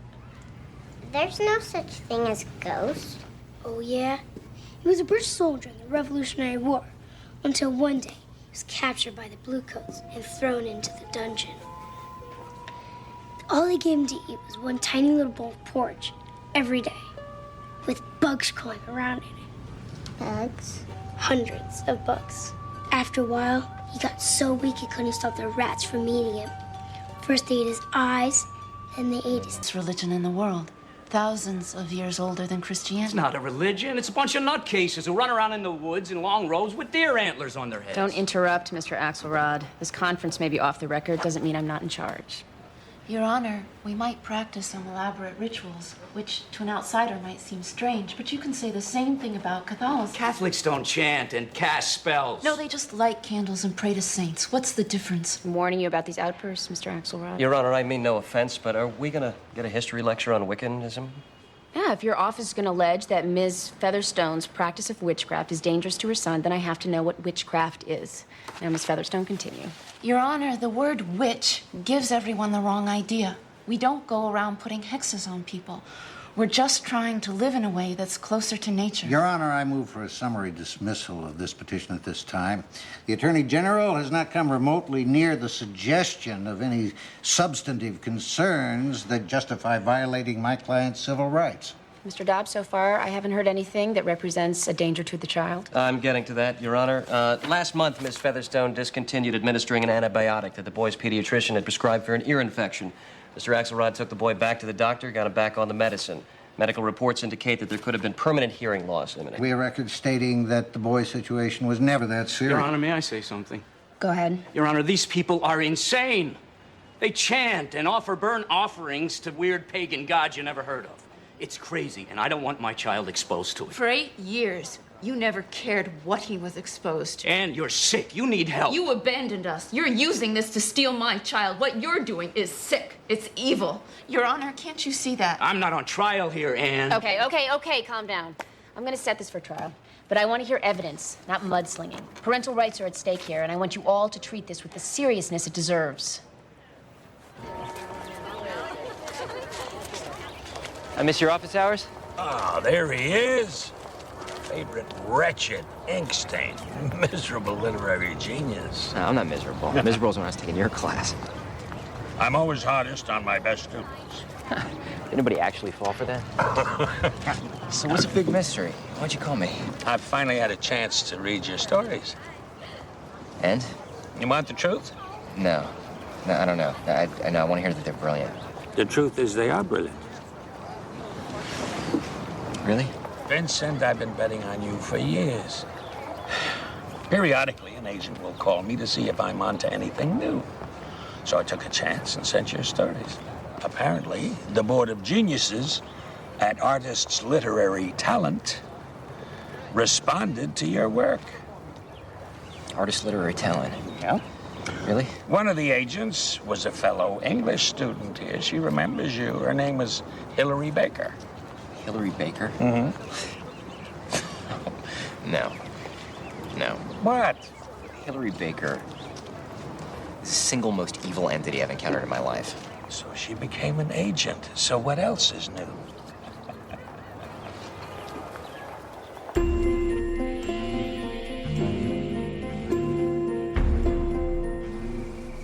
I don't know how long I could work with this Susie Nixon person. She treats me like I'm an idiot.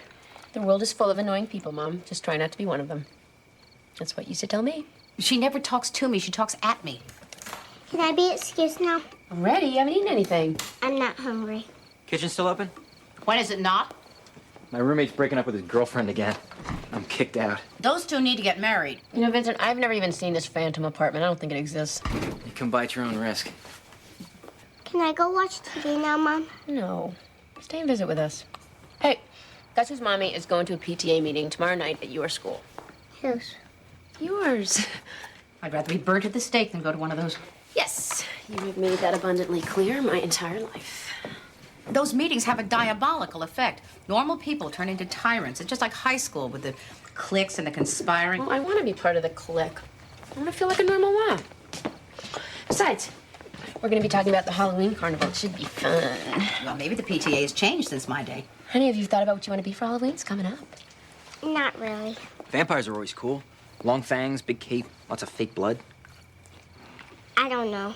I can tell you from firsthand experience that the trick-or-treating in this town is first rate. It's pure junk. None of that healthy stuff like apples.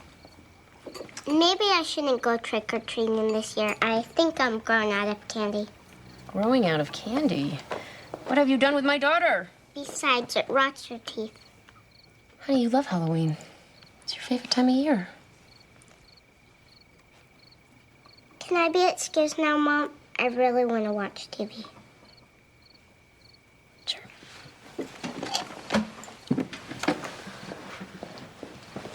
Okay. That's not normal. Give her time, she'll come around. Yeah, but what if she doesn't? We can't miss Halloween.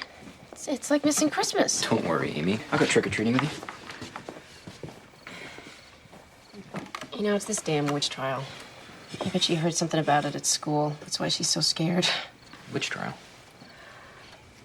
I didn't say that. Amy. I gotta go talk to Lauren. She did say witch trial.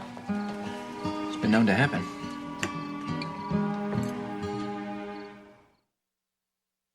So what's the occasion? I thought I wasn't allowed to walk into class. I just felt like it today. You thought any more about Halloween? No. You go as a cowgirl. I went as a cowgirl 3 years in a row. I could teach you to say, reach for the sky, partner. No, thanks. Lauren, what's wrong? What are you afraid of? Nothing. Mommy, can I get my hair cut short? What?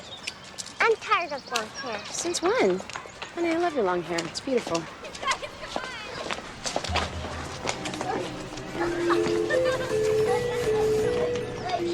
Sweetie, I wish you would tell me what's bothering you. Promise you'll think about it? Me getting a haircut? Yeah. I'll think about it. I gotta go. Bye, Mom. Kiss.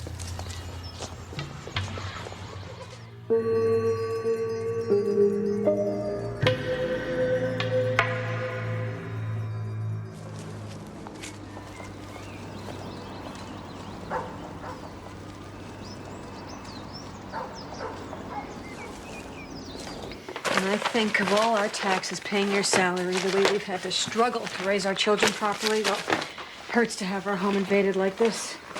The DCF doesn't choose who we investigate. We're required to follow up on all reports. But you probably know that based on your previous experiences with DCF, don't you, Mrs. Compson? That was years ago, and nothing ever came of that. No school for you today? I'm sick. She has asthma. It flares up every now and then. Teresa's school nurse has stated that she's concerned about excessive bruising. Any idea where that's coming from? We play field hockey in gym class. I bruise easy. She's got thin skin. It's hereditary. Teresa, is there something you want to tell me?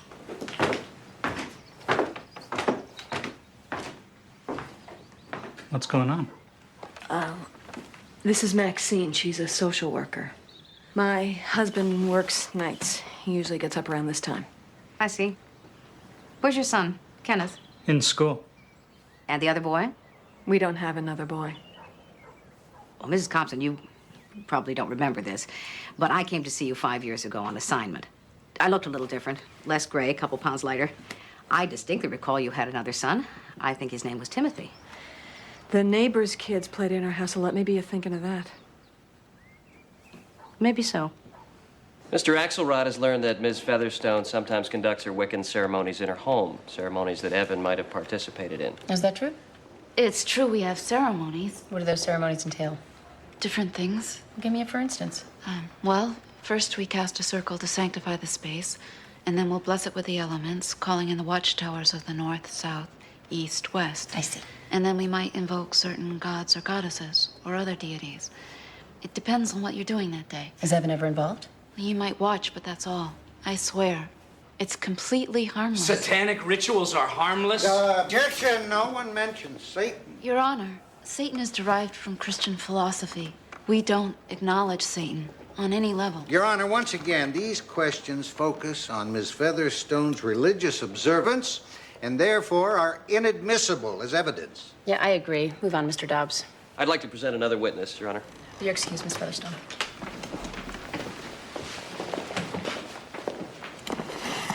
State your name. Joanne Arnold. You realize you were sworn in earlier and you were under oath. Yes. Miss Arnold was Evan's babysitter until recently. Why did you stop taking care of Evan? Because I got scared about what was happening in that house. Joanne, that's garbage and you know it. Ms. Arnold? Make her stop looking at me. I fired her for stealing $140. I never took anything from you. Okay, calm down, Ms. Arnold. Just tell me what happened. Oh, I happened to tell her that I was worried about my boyfriend, who was starting to act interested in other girls. She told me that she could cast a spell on him, and that made me scared. Miss Featherstone, did you cast a spell?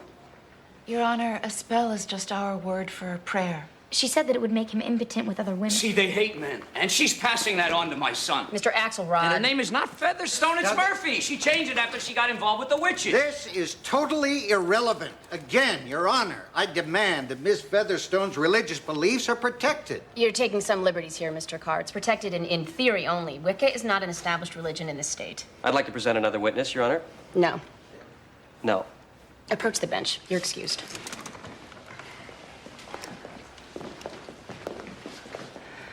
We're getting nowhere with this. A scared babysitter is not a substantial witness. You cannot bring me a parade of people to impugn this woman's character. I agree, Your Honor. And you're trying to convince me that Wicca is in the same league as the Rotary Club. Well, it's not. I need to view this case rationally, and to do that, I need rational evidence. Now, I'm going to set one more day for this trial, during which time I better hear something worth trying. Well, Vincent, Hillary speaks very highly of your work. She's only been with us a few months, and she's already brought us some promising clients. I've learned to trust her instinct about writers. I can't argue with her instincts. You're a short story writer, I understand. That's right. Won the Pushcart Prize, then dropped out of sight. Well, I needed some time to think. I see. Well, I have an appointment, so I'll leave you two alone. If you impress Hillary, then you impress me. Nice to meet you. You too. Senior agents. They like to stick their nose in the room and take credit for my work. A maneuver you're familiar with. Really, Vincent? I thought you might at least finish a coffee before you brought that up. Look, I did not steal your story. There are similarities, sure, but, there's nothing new under the sun. Let's see. Blind widow starts to believe her husband has been reincarnated in the form of a young Iranian boy. No, you're right. That's a universal story. Okay, whatever happened in the past, let's put it aside. Okay, it's water under the bridge. If you say so. Vincent, do you know how many slender volumes of finely wrought stories are published every month to a giant collective yawn? Taking you on will mean work for me. But I'm a good agent. I can get you published. You want that? Yeah, of course I want that. One concern, though. Publishers nowadays, they're pretty much only doing these 2-book deals. That means I've got to trust that you won't have another breakdown like you did in college and leave me to deal with some angry buyer. Can you reassure me of that? I need to think about this. I need to think about all of this. Okay. You go think. I'll drop the papers.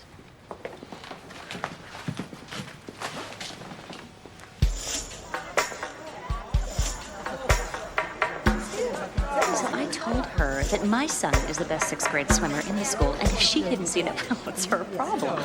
Excuse me, is this decaf for real? Oh, we only serve decaf. I mean, show me another 11-year-old that can get close to his times. I'm Amy Gray. I'm a new mom. I mean, new at the school, not at being a mom. Oh, you're the judge. I've heard about you. I'm Nancy. This is Farah. Who's your child? Lauren. Cassidy. Wait a minute. Lauren in Miss Schlewe's class? With the long hair and the big eyes? Yeah, it's the one. She's adorable. Oh, my son, Clive, is in love with her. Wow, that sounds scary. We'll have to get them together for play date. Great. I'd like that. Good.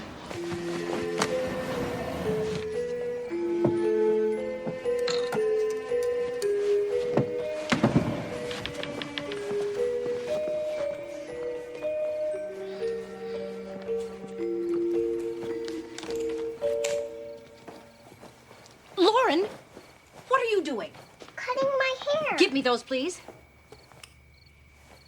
You are not allowed to handle scissors. I told Mommy I wanted to cut my hair. You may not cut your own hair. It'll take Mommy too long to understand. Understand what? Lauren. What? I don't want the ghost to see me and take me away and steal my voice and lock me in a dungeon. What ghost?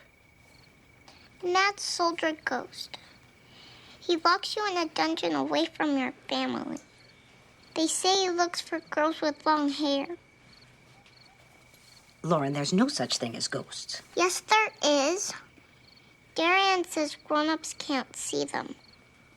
Who the hell is Darian? A boy at school. He's 9. Don't you ever worry about anyone locking you anywhere. How can you be sure? I'm sure. I'm old. I've lived long enough to see everything. And if there were ghosts who hurt little girls, I would know. Why? Because I raised a little girl. Your mommy. She always had long hair, and she never saw a ghost. Another thing, when I pick you up at school, would you, introduce this Darian to me? Mm-hmm. Mm-hmm. Okay, the first order of business is the Halloween Carnival, which is fast approaching. I'll turn it over to Nancy, who is head of the committee.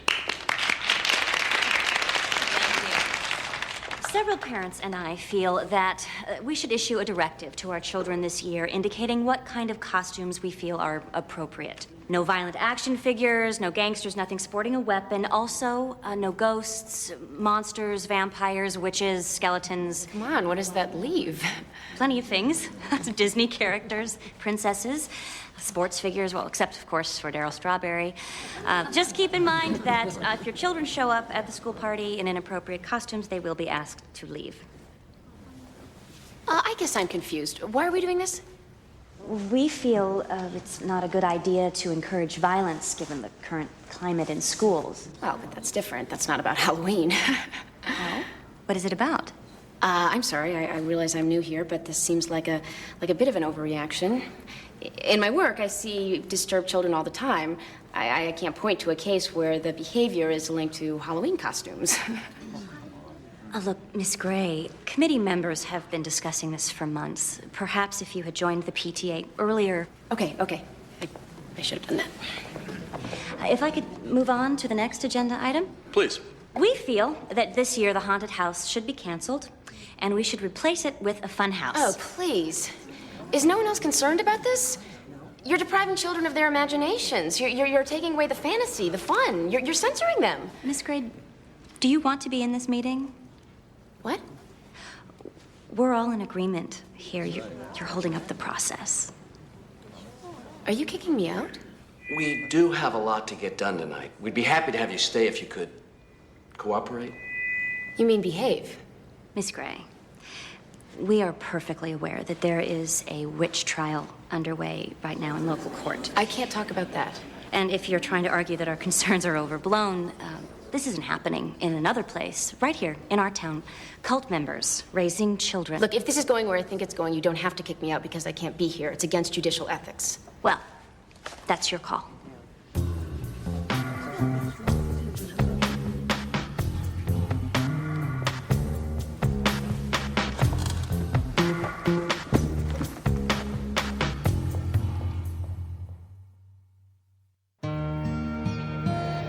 They hated me. I warned you about the PTA. I've never been kicked out of anything, ever. Ballet. Well, except ballet. My teacher was a lunatic. Summer camp. I suggested a few reforms. You let all of the horses out of their stalls. It was cruel to keep them locked up. My point is that you're a leader. Leaders don't make good joiners. Try and stick with what you're good at. For once, I'm not going to fight your advice. Talked to Lauren last night. I figured out her problem. Some kid at school scared her to death with a ghost story. That's why she's avoiding Halloween. And she still doesn't want to go. Well, I'll talk her into it. Amy, let her sit it out if she wants to. Mom, fear is a very dangerous and contagious thing. I have to teach my daughter to work through it, not run away from it. You should know that. You'd never run away from anything.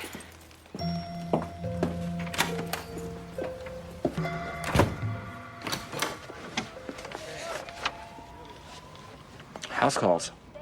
Is this what agents are doing nowadays? I live in Connecticut, Vincent. No one can afford to live in the city. What's this? Agency papers, just standard contract. That is if you want to risk signing with us. Thanks. I'll have my battery of high-priced attorneys go over this. I was thinking we should discuss your story collection. Yeah, why? Aren't they finally wrought enough? I think they should be a novel. Short stories are impossible to sell, and their day has come and gone.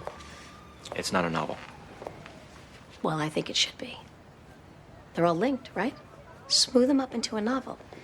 And I think we could take you on. It's the first time you mentioned turning the collection into a novel. Hey, look, if you enjoy obscurity, stay there. Or maybe you want to take me to dinner and explain to me why you should not compromise your pristine vision, and who knows? I could be persuaded. Hillary, I'm sure that there are those people that are turned on by this kind of manipulation. But I'm not one of them. Hold on to that, okay? For when the dark night of the soul kicks in.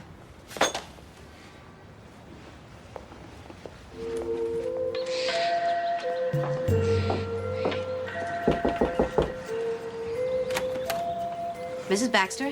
Yes? I'm Maxine Gray. I'm a social worker. I'd like to talk to you about your former neighbors, Noel and Angela Compson. Do you remember them? Yes, but I haven't seen them or heard a word about them in the 4 or 5 years since they moved. Ever have any arguments with them? I doubt I had more than a dozen conversations with them. Did the children seem okay? Nobody in that house seemed okay. It got worse after the youngest died. A little boy? Right, the one with the thick glasses. He died? They used to leave him out in the yard like a pet. And then one day he went away. We stopped seeing him. My husband asked, and Mrs. Compson said he was very ill. When we never saw him again, we just assumed he died. Thank you very much.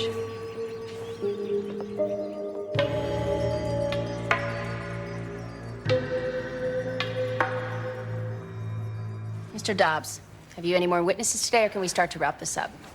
Well, none that you've approved, Your Honor. Yes, I didn't feel the need to hear from the gas station attendant who claims Miss Featherstone put a hex on him. Your Honor, I have a witness that I would like to present. I have invited Lyle Warner, an attorney with the Wiccan Anti-Defamation League, to join us. There's actually such a thing as the Wiccan Anti-Defamation League? Yes, ma'am. Well, I welcome a voice of reason. Ms. Warner, you've been sworn in? Yes. Did Mr. Carr explain that Miss Featherstone's parental rights are at stake? Yes, I'm often asked to provide background in legal cases where Wicca is involved. I've reviewed the case thoroughly. And you believe Miss Featherstone is being unfairly accused because of her beliefs? No. No?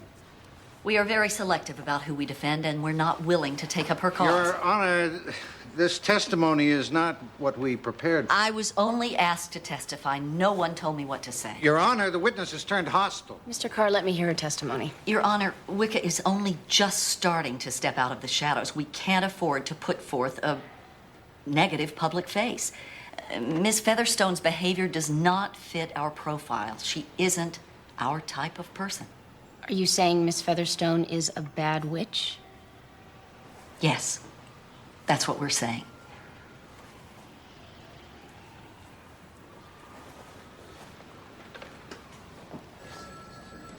Here it is.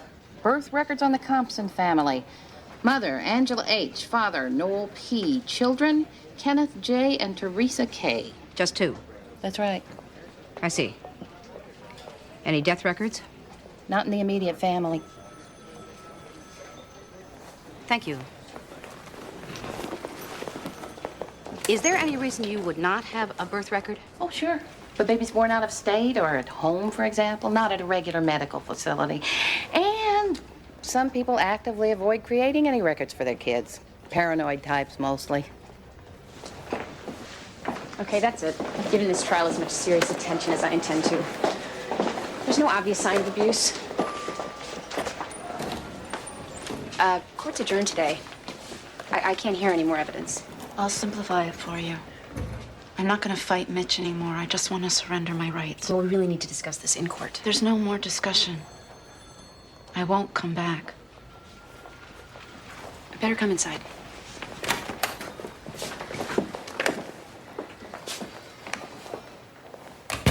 Miss Featherstone, if you terminate your parental rights, you may never be able to see your son again. So think about what you're saying. Judge Gray, I know I'm not the best mother, but I love my son. I always figured that made up for a lot. I've always figured that too. Today I was fired from my job. I've been there for 4 years. I'm pretty sure it's because my boss found out I was a Wiccan. They can't fire you for that. Actually, they have plenty of reasons they could fire me. I'm not exactly the world's best waitress. Okay, but that's just a job. You can always get another job. You can't replace your relationship with your son. My own congregation turned their back on me. Well, that was politics. There are the phone calls and the hate mail. Last night, someone broke all the windows in my car. We'll get the police. We'll post around-the-clock guard.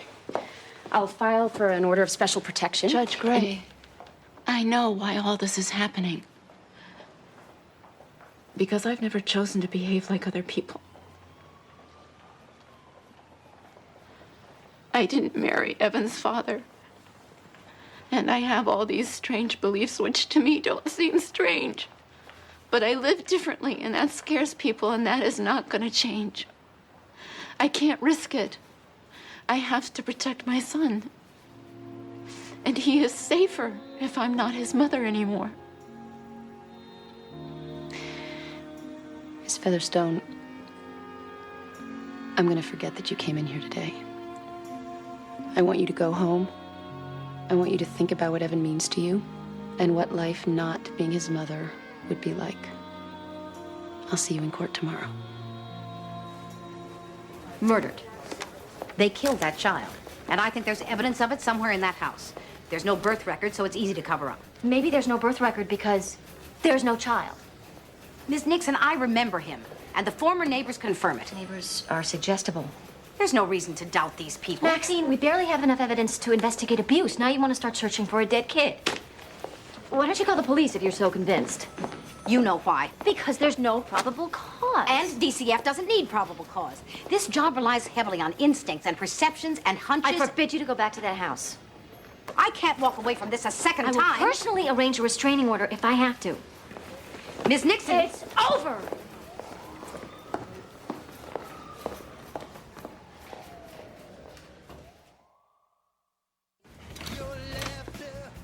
Hey, what are you doing here? Told me to stop by sometime this week, so I'm stopping by. All right. I think all I got is peanut butter and banana sandwiches. That sounds good. Coming up. Want a soda? Sure. Afternoon delight. Yeah.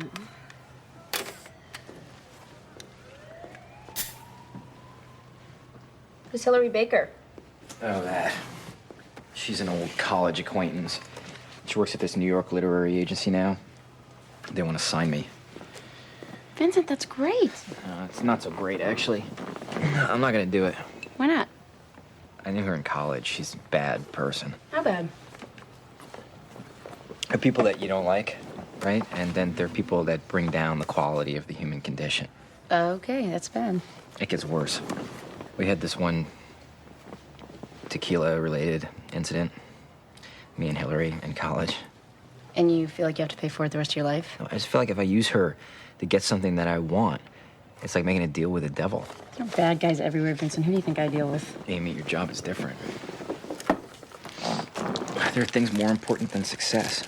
I mean, I believe that. Self-respect is worth something. Fine. But if you let the devil stop you, then the devil wins. I mean, doesn't she?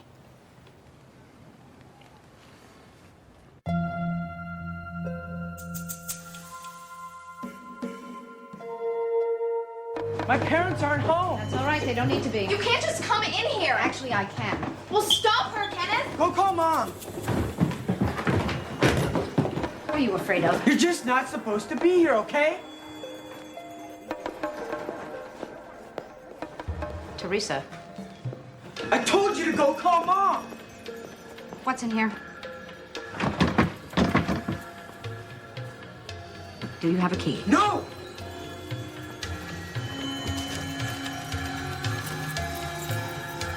May I ask why you don't want to work with Hillary? I don't feel comfortable. I've got to say, I don't feel comfortable bringing you in without her. You were her idea, you know. It's a deal breaker for me. That's all. I would be really happy to sign with ALT, but there are other agencies. Oh, really? Which ones? I don't feel at liberty to say. You're making this difficult, Vincent. We haven't even taken you on, and you have demands. Makes me worry about the future. If you would just take a look at my work, I would appreciate that. And I'll accept any decision that you make. Thanks. You're certainly going out on a limb here. Hillary must really rub you the wrong way. It would help if you told me why. I'd rather not.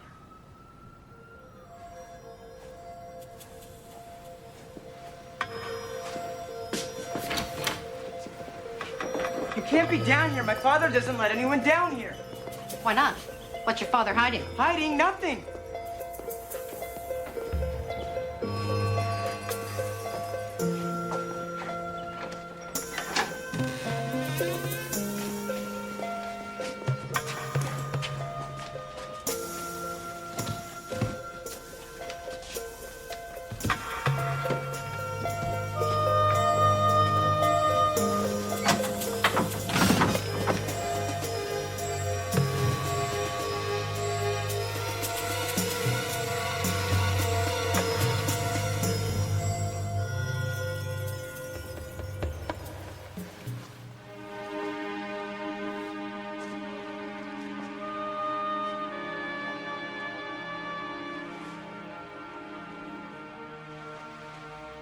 Timothy?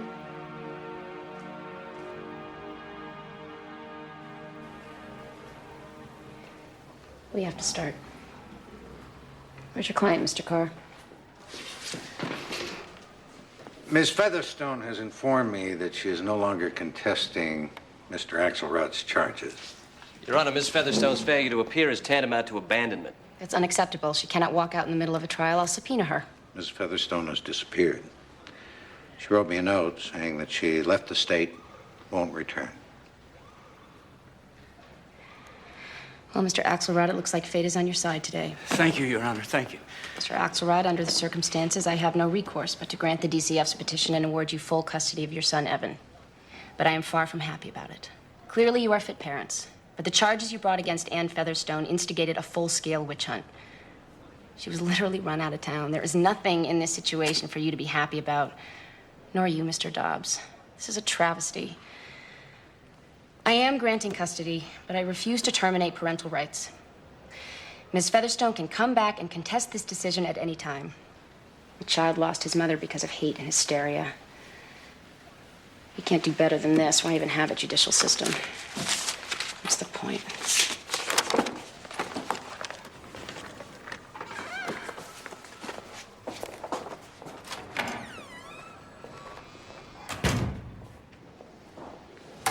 Bad day? I needed to wind down someplace before going home. I'm not ready to be a mother and a daughter just yet. Where's your roommate? He's getting back together with his girlfriend. Watching their antics makes me glad to be alone. Nah, you need a girl. Well, I had one. I screwed that one up. I told you. You didn't tell me about her. Oh, yeah, that's right. She was just this smart, beautiful, funny, talented, rich woman. Not my type. You miss her? When I let myself. It's funny. It's only at the end of a really bad day that I feel lonely. Just need someone to make me laugh. Yeah, I'm working on it. And rub my feet. I made you a drink. That's all you get.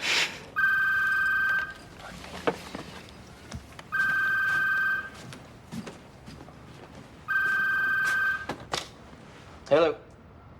Yeah. Oh, hi. I see.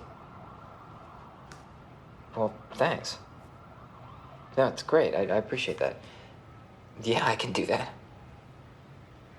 All right, thanks again. Who was that? That's my agent. The devil? No, the devil's boss. How'd that happen? I took a chance. I went over her head.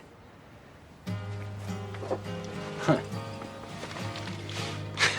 Wow, it worked.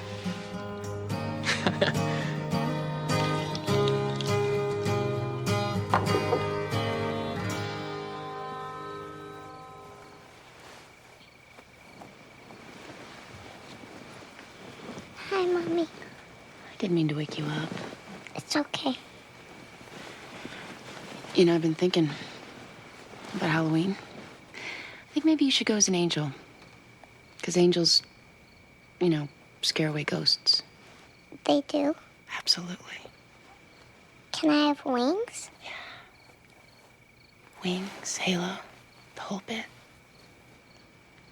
What will you be? An angel's mommy.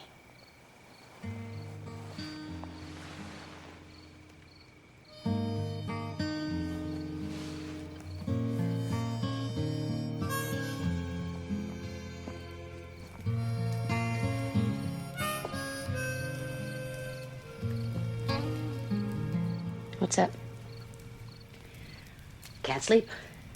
Yeah, me either. It's a bad day. Bad as they come. You saved that kid, Ma. I heard. He might be beyond saving. If I had pushed harder the first time. Don't. You can't anticipate a thing like that. It's not human. He has a chance now. They said they did it because he wasn't normal.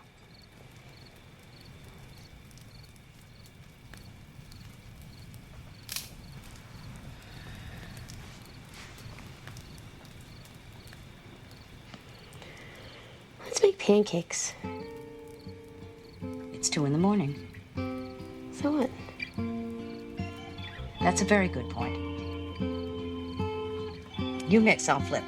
You always flip. My house, my rules.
I know it's early, but if I call any later than 8, no one answers the phone. I'm sure she's busy. We're all busy. But if she can't get back to me by the end of the day, I'll be happy to talk to her supervisor. Alrighty then. Thank you. I'd rather have root canal than have to deal with one of these motivationally deficient piss ants at SSI. Eliza, I was just going to return your call. Well, what an amazing coincidence. I just saved your quarter. Good morning, Seth. Good morning, Maxine. What can I do for you? You can get off your butt on the Dexter case. The Dexter case? Kevin Dexter, 8 years old, deaf. Father died 5 years ago. 6 months ago, mother died in a car accident. Teenage brother is his guardian. Ring a bell? I'd like to say it rings a bell, but I've been inundated with cases since I got back. There's a problem. The situation with the older brother is falling apart. As his guardian ad litem, I think you should pull the kid. Oh, Dexter, here we are. What is the problem? Custody's not up for review for another 2 months. The kid stopped signing. His teachers are saying he's refusing to communicate in American Sign Language. Is that an emergency? Yes, that's an emergency. He's profoundly deaf, Maxine. Without sign language, he'll be cut off from the world.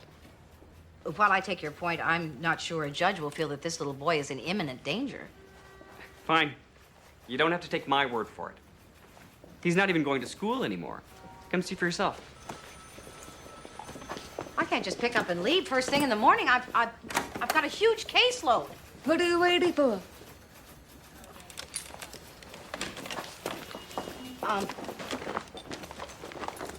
Hang on. A writing job? A job teaching writing. Vincent, that's great. I don't know. What? Probably gonna be teaching a bunch of arrogant, overeducated graduate students. So what? It wasn't so long ago you were an arrogant, overeducated student yourself. Yeah, that's a problem. I remember what they're like. Vincent, I give you permission to be happy about this. Oh, yeah? Okay. You're right, it is kind of cool. I do have some definite ideas about writing, and now I'll have an audience that actually has to listen to me. They're gonna love you. Have you told Mom yet? I can't bring myself to. She'll be too happy. A real job. Oh, you look at all of this old stuff. Oh, it's my trumpet from 6th grade band. I always had such a great embouchure. Yeah, I heard that about you. Oh, Dad.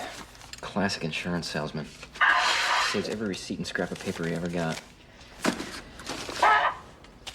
Letter from Aunt Rose. Thank you for the fruit basket. Well, I'll miss Uncle Buddy so much, but he's in a better place now. 1967. April 16th, 1962.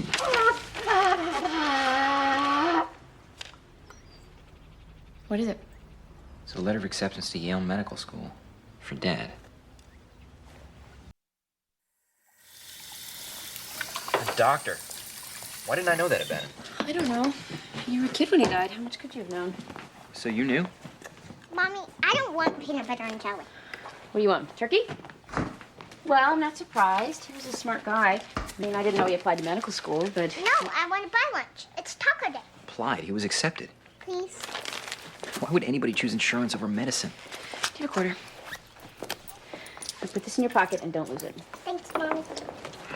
Can you even imagine Dad being a doctor? Yeah, he was a math science whiz. He used to help me with my chemistry homework. Vincent, you didn't know Dad the way the rest of us did. He wasn't always that tired, withdrawn guy. It was a lot of fun. Somehow I missed that. I know. It wasn't fair. Good luck tonight, Professor Gray. Bye, Uncle Vincent.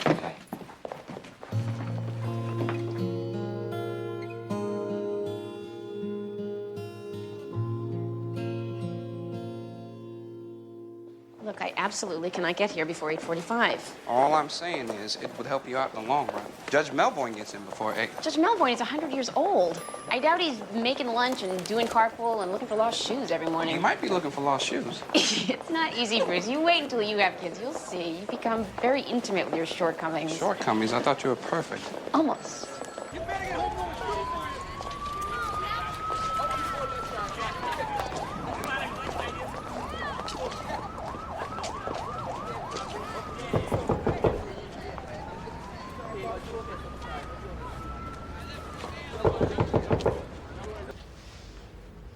Hey, Kevin. How are you?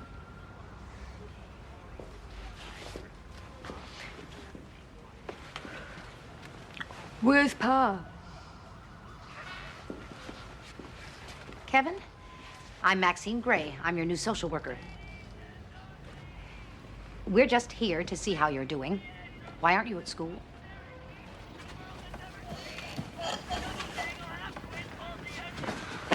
See? 3 months ago, I had a whole conversation with him in sign language. And a month ago, I got this. He refuses to sign. Why? He told me he doesn't want to look different. What about his brother? His brother never learned to sign. I got a call from Kevin's teacher.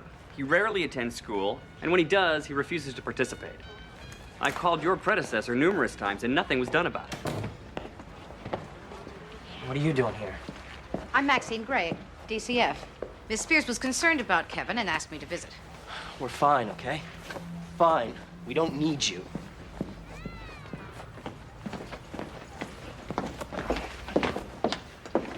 Paul, why isn't Kevin going to school?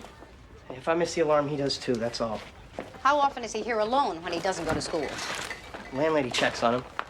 Anyway, my shifts change all the time. Sometimes I'm here, sometimes I'm not. Can't afford a babysitter. He's a good kid. He doesn't get in any trouble. Go put some clothes on, okay, buddy? Paul, why are you encouraging him not to sign? I'm so sick of this deaf chick hassling me, you know? And who appointed her guy? The court appointed her guardian ad litem for your brother. It's her job to look out for his best interests. She's concerned, so am I. It's not against the law not to use sign language. If Kevin doesn't want to sign, why should he? You know how many times he's had the crap beaten out of him at school because the kids think he's a freak? And you people keep coming back here. Just leave us alone, okay? There are only two pieces of fiction that matter. Great Gatsby by F. Scott Fitzgerald and The Essential Roomie. You don't have to listen to anything I say, but if you want to be writers, you got to go out and buy those books. Okay. All right. So let's talk about what writing is. For how many of you has writing been a lifelong dream, or a need, an urge, or something that you'd indulge in only if you could find the time? You all signed up for the Art of Fiction class, right? Yeah. He didn't say anything about having to buy extra books in the catalog. Are we getting late tonight? My husband's taking care of the kids. I told him I'd be home by 9.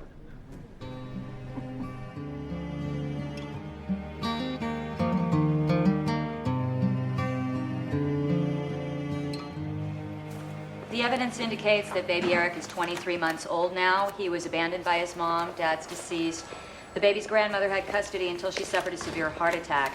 Lynette and Joe Chase have been Eric's foster parents for the past 17 months. They adopted Eric's older sibling, Aliyah, 4 years ago. Our plan is for the Chases to adopt Eric as well. Well, from your report, Eric is obviously thriving, bonded, and developmentally on schedule. Sounds like DCF has done its job. I see no reason not to endorse this placement position and to schedule the final hearing on the termination of parental rights. Excuse me. My apologies, Your Honor, but this case came up faster than expected. This is the custody hearing for baby Eric. Yes, Your Honor. I'm Thomas Horn. I'm representing the grandmother in this case, Mrs. Beverly Raymond. Did you file a motion, counsel? Yes, Your Honor. I filed a motion to intervene, which wasn't docketed. Intervene, why? Mrs. Raymond would like to regain custody of her grandson. What? This is the grandmother who had the heart attack. Yes, Your Honor. My client was Eric's caretaker for 6 months. She's now both physically and financially able to provide for him again. When did you file this motion, counsel? 2 weeks ago. I had a hearing this morning, and I just happened to look at your docket. I phoned Mrs. Raymond immediately. Clerk's office made a mistake. Judge, we need to provide a permanent home for Eric as soon as possible, given Mrs. Raymond's failing health. My client's health is fine, as you can clearly see. And due to a generous life insurance payment after her husband's death, she's of substantial means. I'm going to continue this matter until evidence can be heard. In the meantime, I'm ordering parental assessments on both the Chases and Mrs. Raymond. Thank you, Your Honor.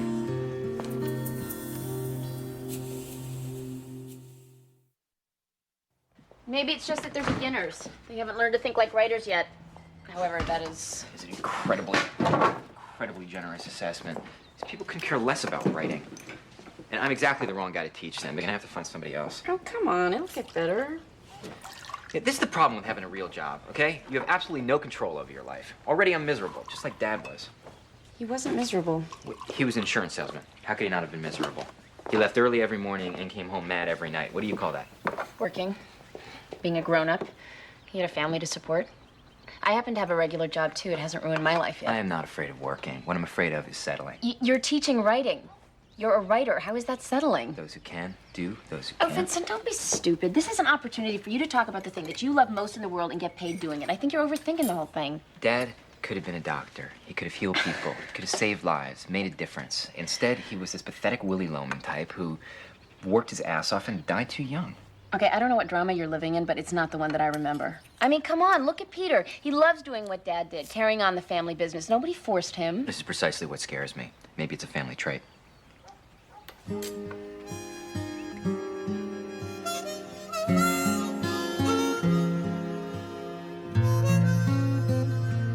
In the past 17 months, Eric has become a real member of the Chase family.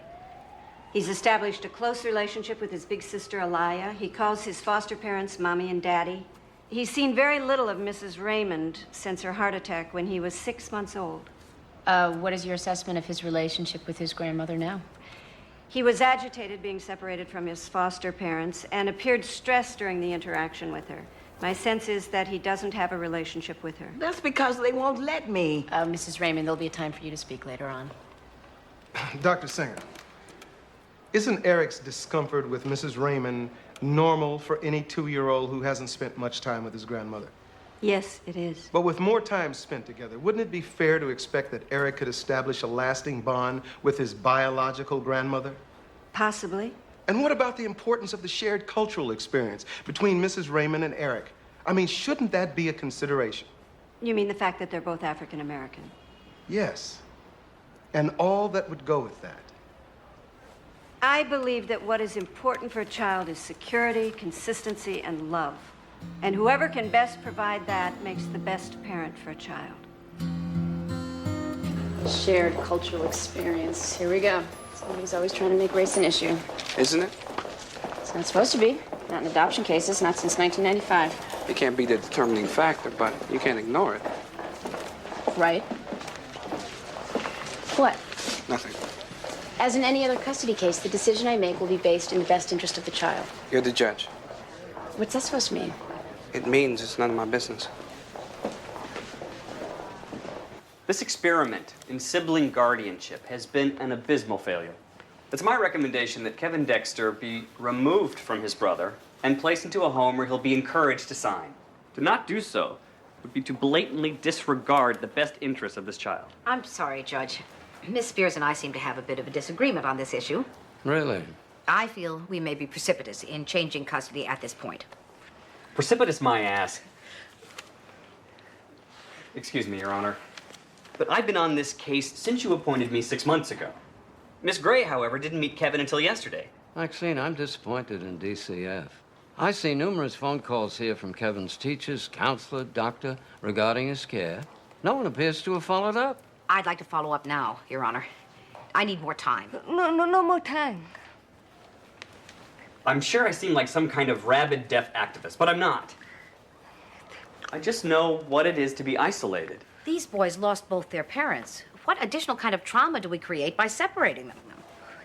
What kind of trauma are we creating by keeping them together? Who does he talk to when he's sad or afraid?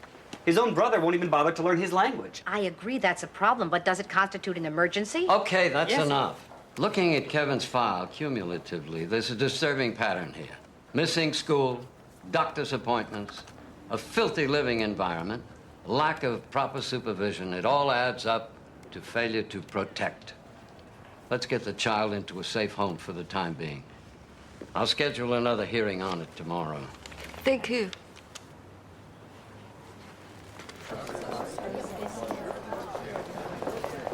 Maxie! I'm sorry. I had to do what I think is right. I know, and I don't agree with you. These boys love each other, and this is wrong.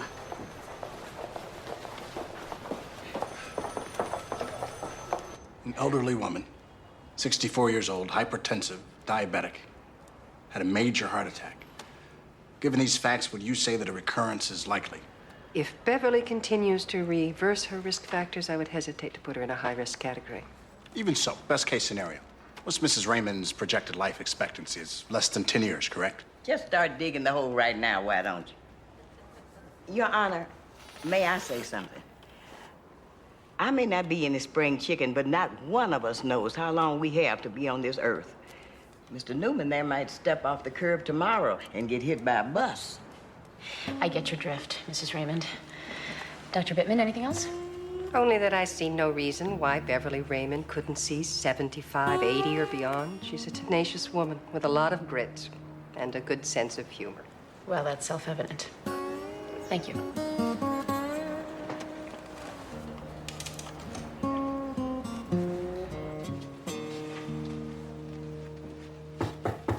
Come in. Sign these, please. You need me for anything else? No. Thank you. Bruce, is everything okay? I just wanted to say that Judge Gray, you're still here. I'm fine. See you tomorrow. Yep, I'm still here. Great.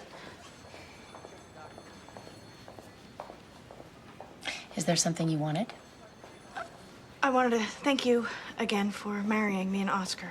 Well, you're welcome, Donna. But you've already thanked me numerous times, and we're still eating that cheese ball at my house.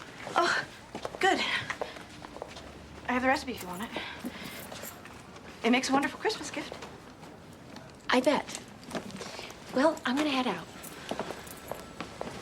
Judge Gray, Oscar's request for a conjugal visit has been denied by the warden. Oh, I'm sorry. Oscar's so depressed. He doesn't even want me to come visit anymore. It's just too hard for him. Can you help us? I wish I could, Donna, but I think it'd be inappropriate for me to get involved. We're allowed one appeal, and someone of your stature calling might really make a big difference. I really feel uncomfortable. You're right. You're right. I'm so sorry. I crossed the line here, didn't I? I'll go now. Just tell me who to call. See what I can do. Oh, thank you.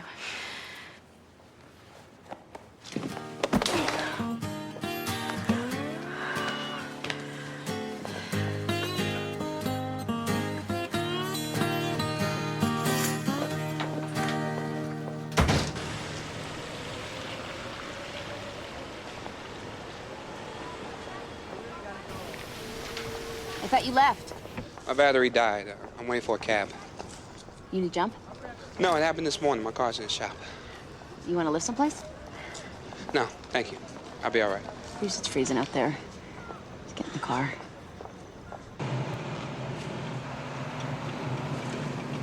But tell me when to turn. Up the road, another mile. Oh, you're close. Into the court, I mean. I'm just trying to make casual conversation. Don't do it for my sake. You're a barrel of laughs, honey. It's my experience that when certain things go unspoken, they fester, create misunderstanding, resentment. What are you talking about? You, this, the silent treatment. Turn right up here.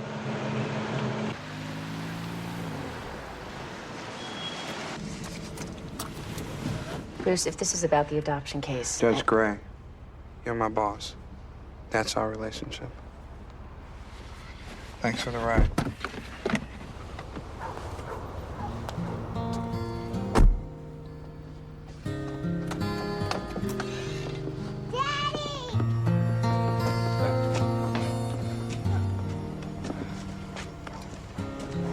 Hey, how was your day, huh?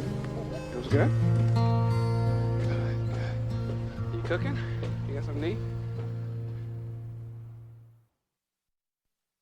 I tried to get the Wexlers to mediate that divorce settlement. No go, they want you to rule. Why didn't you tell me you had a daughter? Wasn't pertinent. I talk about my daughter all the time. You know everything about me down to my shoe size, and you don't bother to tell me you're married and you have a kid? I'm not married. Oh.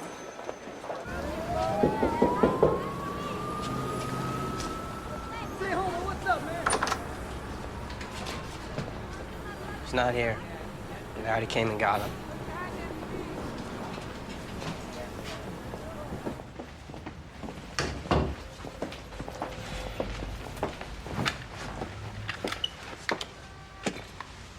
You gonna give up?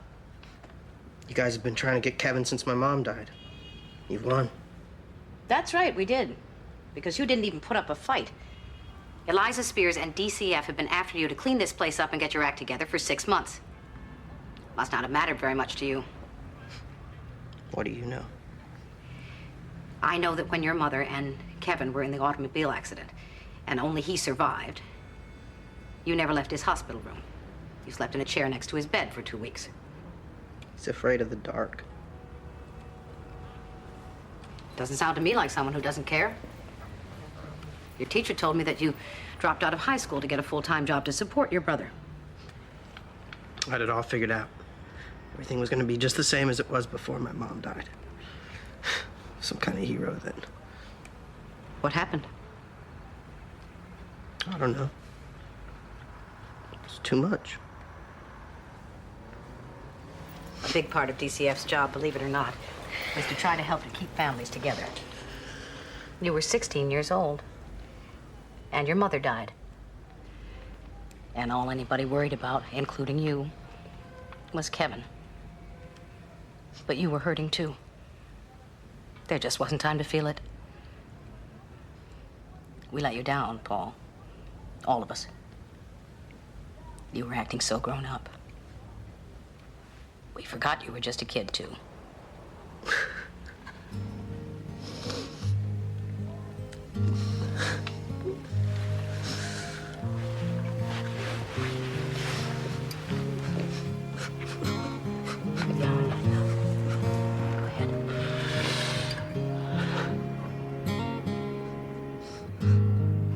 Eric was my baby for 6 months. When he was hungry, I fed him. When he was tired, I rocked him to sleep. He was my little boy. My blood. He should be with me. That's his first Easter. Clearly, you're still very attached to your grandson, Mrs. Raymond. Yes, I am. He's never been out of my mind, not for one moment. Mrs. Raymond, you also have a granddaughter, don't you? Elia, the little girl that Chase has adopted? Yes. Why did you surrender custody of her? That was 4 years ago. My husband was ailing. I couldn't care for both of them. It still breaks my heart. I lost her. There was no other family member who could take her in? Not at the time. Can you say that the situation has changed? What if you had custody of Eric and you were to have another health crisis? What's to prevent him from ending up back in the system? Eric would be raised in a community of people that love and understand him. And if I got sick, that community and the insurance money from the death of my husband would make sure he was well taken care of. But none of these members of the community are relatives? No. Not exactly. But they would be tied to him in a way no white foster family could ever be.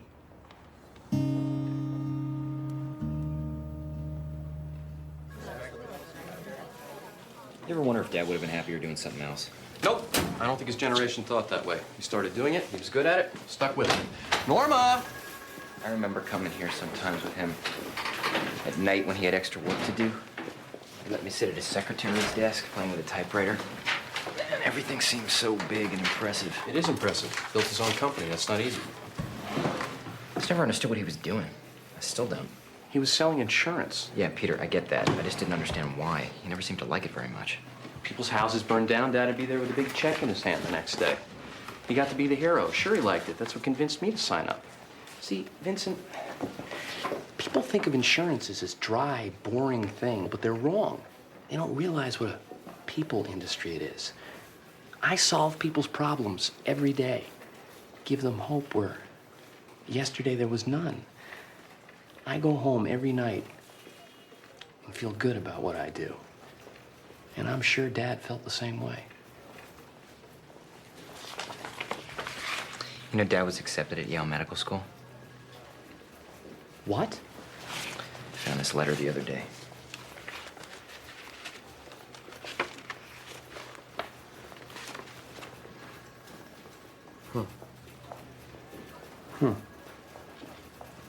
Well, thank God he resisted that impulse. What does that mean? He would have hated that. 8 years of grunt work in medical school, and unless you're a specialist, you always end up working for other people. He built this place. This was his baby. He answered to no one. You really do like this job, don't you? Yes, I do.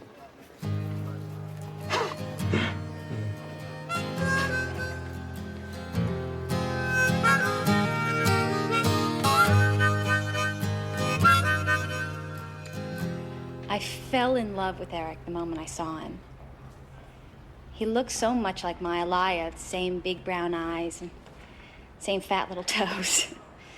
And the two of them, brother and sister, are crazy about each other. Joey and I feel like we have our dream now.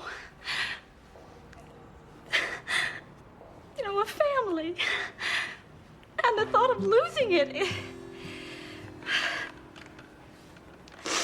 You know, Eric calls me Mommy.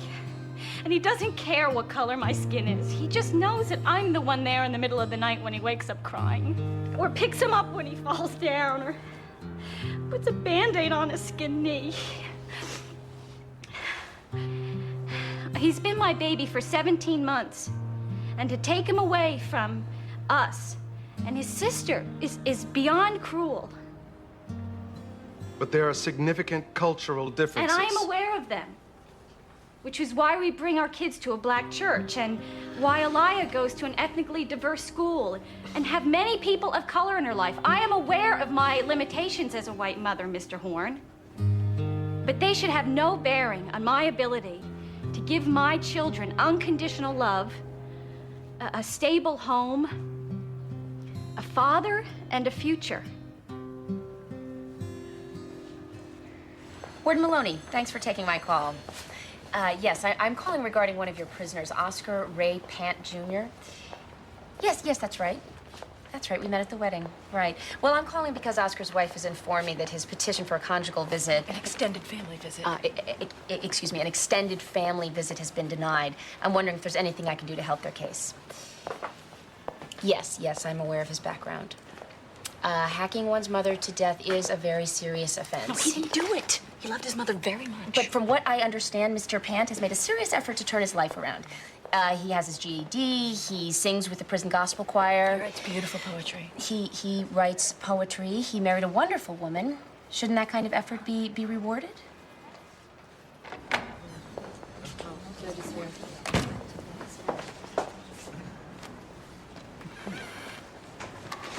Counsel present. Mrs. Raymond, Mr. and Mrs. Chase. Thank you. Well, most children who come into my courtroom have no one to care about them. But this case gives us the opportunity to do something special, to allow Eric the best of two worlds. And if you all are as determined as you are sincere to do what's best for him, I see no reason not to take advantage of that. So I'm proposing a compromise. I'm granting custody to the Chase family with regular post-adoption visits for Mrs. Raymond. Now, I'm not stipulating the specific parameters of this agreement. I leave that to both parties. But I won't sign the decree until a proposal is submitted. Your Honor, my client is this child's grandmother. This state provides special consideration for grandparents. My client's rights are being violated here. Mr. Horn, decisions that protect the interests of the child always trump someone's right. This so-called compromise will create an incredible amount of confusion. Who's got final say, the Chases or Mrs. Raymond? Mr. and Mrs. Chase would remain the prime authority. And how does that allow Mrs. Raymond any kind of influence? Children need one clear set of directives, Mr. Horn. We are not splitting this child in two. I think this could be a win-win solution. Does that mean I get to see my granddaughter as well? It would seem patently unfair for one child to develop a relationship where the other one has nothing. However... Aliyah's already adopted. She's outside the jurisdiction of this case. Well, that may be. But given the realities of the relationship, let's hope common sense prevails. I hope you understand what I'm saying. I think Eric's going to be a lucky little boy to have so many people who love him and want to be in his life. So discuss a schedule and report back to me. You can make this work. I'll schedule the case for review in 3 weeks. Let's take a 10-minute recess. Court recess, 10 minutes.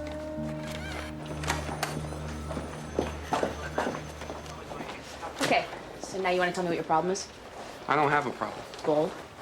You've been pulling that passive-aggressive stuff on me for the last 2 days, and I am sick of it. I can't help it if you have some unreasonable need for my approval. Approval? I don't have a need for your approval, Mr. Frosty. But I do need to work closely with you every day. And if you can't be honest with me, I don't know how this is going to continue. Well, maybe it's not going to. Maybe it's not. Oh, I get your MO, Bruce, right? You disengage because it's easier that way. You don't actually have to struggle with the hard questions. I don't have to struggle with the hard questions. I disengage because if I allow myself to get emotionally involved with each case, I can't be professional. Do my job. That's a total cop-out. Okay, you want me to engage? Fine. You made the wrong decision in there, Judge Gray. You doomed that kid to a lifetime of confusion. I gave that child a loving, stable home. With parents who can't possibly begin to understand what it means to have black skin in this country. The law does not allow me to factor in racial politics into my decision, Bruce. I have to look at what's in the best interest of the child. Taking him away from his foster parents and sister would really hurt that kid. To say nothing of the grandmother who could die at any moment, leaving him with no one. Identity isn't taught, it's lived. You learn how to cope with racism by living with people who learn how to endure in spite of it. You think that white couple has any idea where to begin? It's going to take more than attending a black church or an occasional visit from grandma. Well, maybe I am idealistic enough to hope that maybe someday we can live in a society where race isn't always the bottom line. Until you have a child come home and tell you she was called a nigger, you can't understand how impossible that is.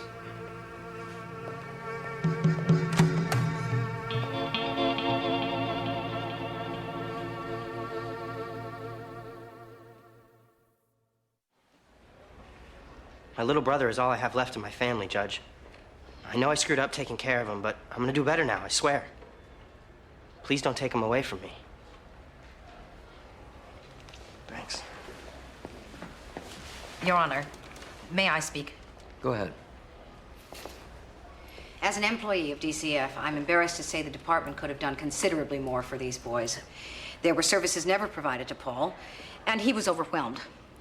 I don't think that he knew he could ask for help. He knows that now, and I believe that he can do it. What about Kevin's ability to get along in this world? As a member of the deaf community, I have seen so many deaf people out there who have the intellectual capability to reach for the stars, but have been stunted because nobody feels that their education is important. Just like Paul feels that it's not important to learn sign language. I'm gonna learn sign language. For deaf children, the better the signing skills of the family, the better chance they have for achievement. There doesn't seem to be much hope for Kevin if he stays with his brother. All right. The issue at hand is the failure to protect. Excuse me, Your Honor. Kevin wants to say something. My brother is the best big brother in the world. He makes me hot chocolate every night. He taught me how to throw a curveball. He really takes good care of me, but he needs me too. I'm the one who reminds him to feed the fish, and now they're all gonna die. And at night, when he's really sad, who's gonna hold his hand? I'm sorry I stopped using sign language. I didn't want the other kids to think I was weird. I promise I'll use my sign if you let me go home to my big brother. I'm in him. Thank you, young man. Okay. I'm inclined to award temporary custody to Paul Dexter, provided that he remain vigilant in caring for his brother, and that all the services you've promised, Miss Gray, are put into place by next month. Miss Spears, I would like you to remain as Kevin's guardian ad litem and keep this court informed as to his progress. I'll see you all on the 23rd.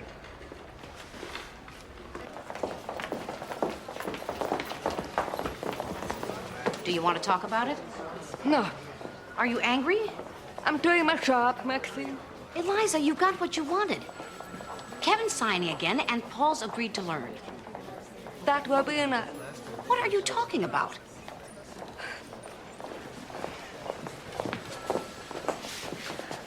I know what it's like to be invisible. It was so hard. And I thought we could make sure that Kevin wouldn't have to go through that. He'll be fine. He has his brother in his corner. Someone to love him, to keep him from being invisible.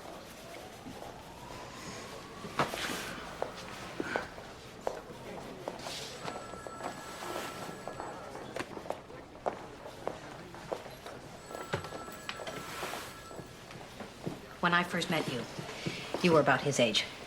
Skinny little girl.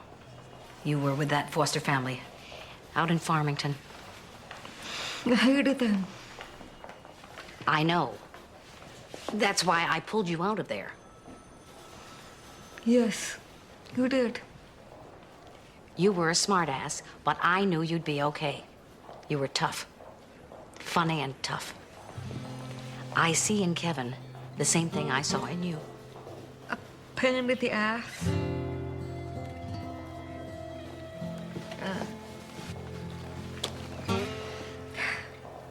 You did a good job.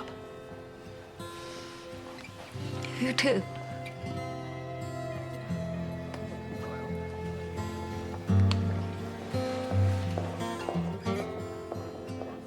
Wow. Can't believe it's really gonna happen. Thank you, Judge Gray. Well, I'm glad to be of help. He didn't say when exactly, but I I'll imagine... call the prison and find out. All right. Okay, then. Judge Gray? I was just wondering, is there a book you could possibly recommend? A book on... Sex. Oh, Donna, is this your first... Oh, that's so special. I've been saving myself for the right person. It's taken me some time. I'm just a little nervous. I want it to be memorable. Memorable. Huh? Yeah, memorable we can do. Thank you, Vincent. This door's been driving me crazy. You're so good at this stuff, I don't know where you get it. From Dad. Your dad? Your dad was useless when it came to the house. What was all that hammering down here? Well, he always had his little crafty projects, but I could never get him to fix anything. I have no idea who Dad was. Hey, why'd he settle for being an insurance salesman? Your father never settled for anything. He did what he wanted. What about medical school? He got into Yale. How'd you know about that? There was a time when he thought that maybe medicine would be a good thing to do. The week he was accepted, we found out I was pregnant with Peter. So he just gave it up. His dream. No, he traded it for a different one. Your father was a pragmatist, Vincent. What he wanted more than anything in the world was a family. That was his real dream. What gave him joy. He couldn't see becoming a doctor and missing out on so much of all that. He loved his kids. When Amy was born, I thought, perfect, one boy, one girl. But your daddy wanted another one. So he finally talked me into it. What are you saying? You didn't want me? Just in the abstract. You grew on me after a while. Hey, what did Dad want me to be? Happy.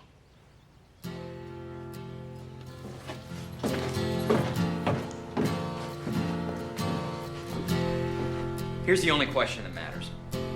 Does writing make you happy? Does it make you feel alive? Do you bound out of bed ready to discover something? Or do you approach your writing as if it were a heaping pile of spinach? Well, my writing's a heaping pile of something. What if you hate everything you write? Just put the words on the paper. Flannery O'Connor said that if you survive childhood, you got enough material to write about for the rest of your life. Everything is material, absolutely everything. From your mom, who thinks that she's fooling everybody by sneaking out to the shed to have a smoke, to your dad, who taught you that everything worth anything in life is a trade-off. It's details. You know, when you recognize yourself in the work, that's when a reader's inspired to say, yeah, that's how it is. And we realize that we're not so alone.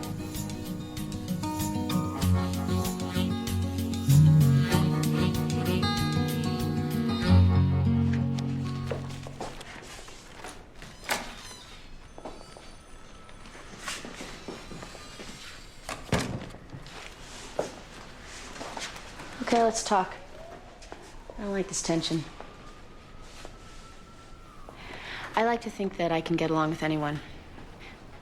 But when race becomes an issue between us, I don't know how to respond. It's not an issue. It's a fact. You know what I mean?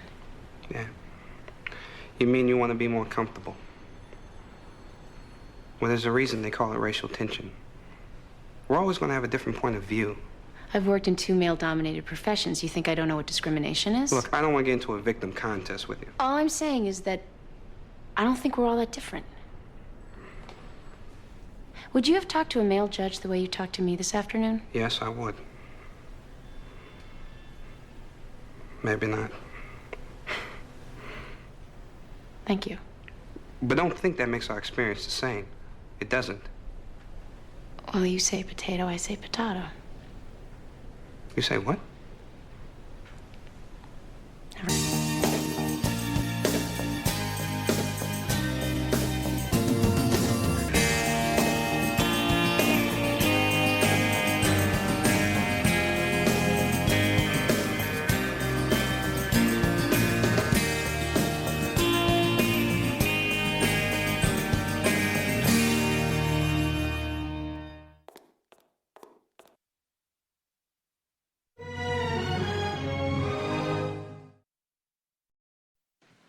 Thank you, Your Honor. Mr. and Mrs. Voce were divorced 5 months ago when Mrs. Voce was pregnant with their now infant son, Joseph. Now, according to the terms of the divorce, no major medical decisions can be made without mutual consent. Unfortunately, we have hit an impasse. Already? How old is the baby? 5 days. What's the medical emergency? Mr. Voce would like his son circumcised. Mrs. Voce is opposed. You telling me you can't work this out between the two of you? No, we can't. Didn't you discuss this before the baby was born? Well, from the ultrasound, the doctor said it looked like we were having a girl. There's a bit of a time constraint, Your Honor. According to Mr. Voce's religion, the child must be circumcised on the 8th day after his birth. He's not Jewish, Your Honor. He's Catholic. He converted. That doesn't matter, Sandra. My faith is very important to me. And we agreed to give our child a Jewish upbringing. Yeah, but we were talking about seders and bar mitzvahs, not mutilation. It's a very painful and unnecessary procedure. He's just a little baby. Who has custody? Oh, it's 50-50, Your Honor. But the Voces live next door to each other, so they can share responsibilities. Okay. Sandra and I had an amicable divorce. Until now. We both feel that co-parenting is very important. Yeah, I agree. Which is why I think the two of you should make this decision together. I want you to go home and try to work it out. We're running out of time. You think God is going to strike you dead over a piece of foreskin? The bris milah is the most sacred ritual among my people. Your people are Italian. Okay, look, you still have 3 days. I think you owe it to yourselves and to your son to spend another 24 hours working on it. I want you to go home and talk about it, and I can see you again tomorrow afternoon. I know that's cutting it a little short, but... It's a bad choice of words.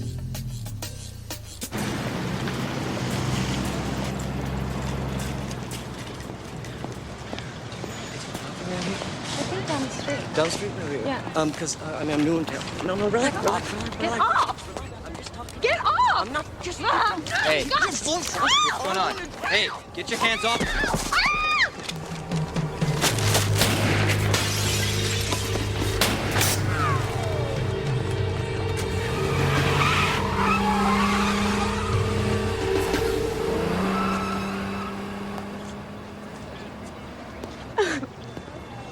You all right? I think so. I don't know. Are you hurt? I think I'm okay. Oh my god. Oh my god, he's gonna kill me. Okay. Oh, God, you're bleeding. I am? No, it's you. Oh, my God. I think he shot me.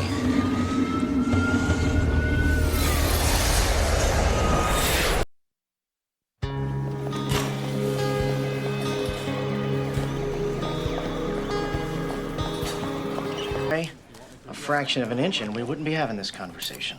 I didn't even feel it.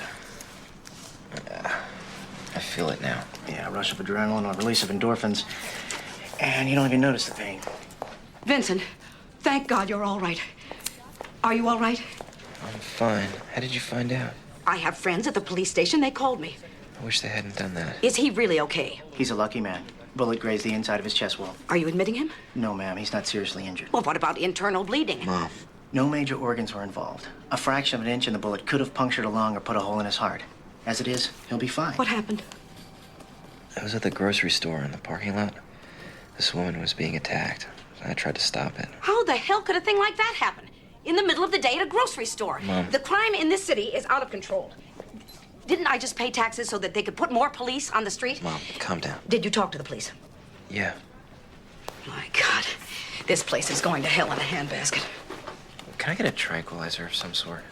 Sure, if you think you need it. It's not for me. For my mother.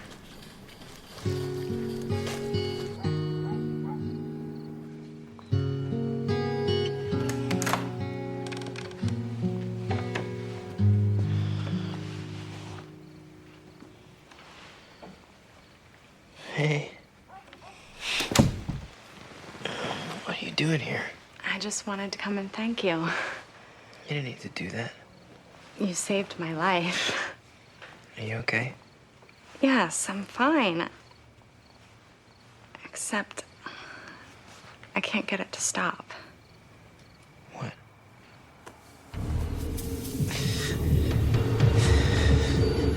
Vincent? Vincent? Vincent? It's me.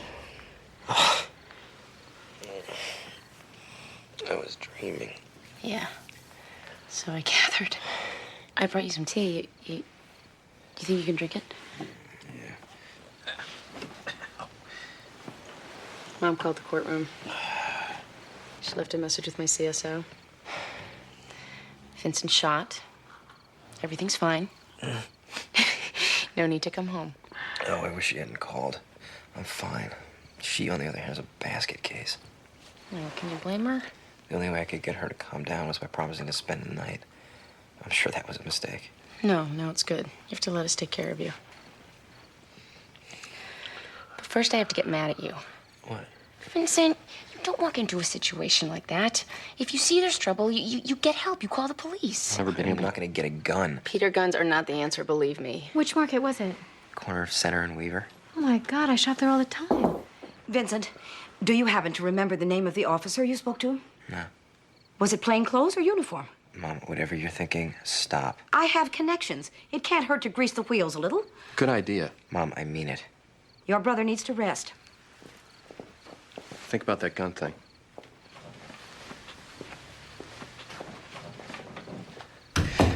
Why do I think getting shot was the easy part? Hey, Hi. how's your brother? He'll be fine. Thanks for asking. What's up first? Sentencing hearing on the Robert Chetwynd case. Today? You set the date. Well, that was before Vincent was shot. We can put it off. No, let's do it.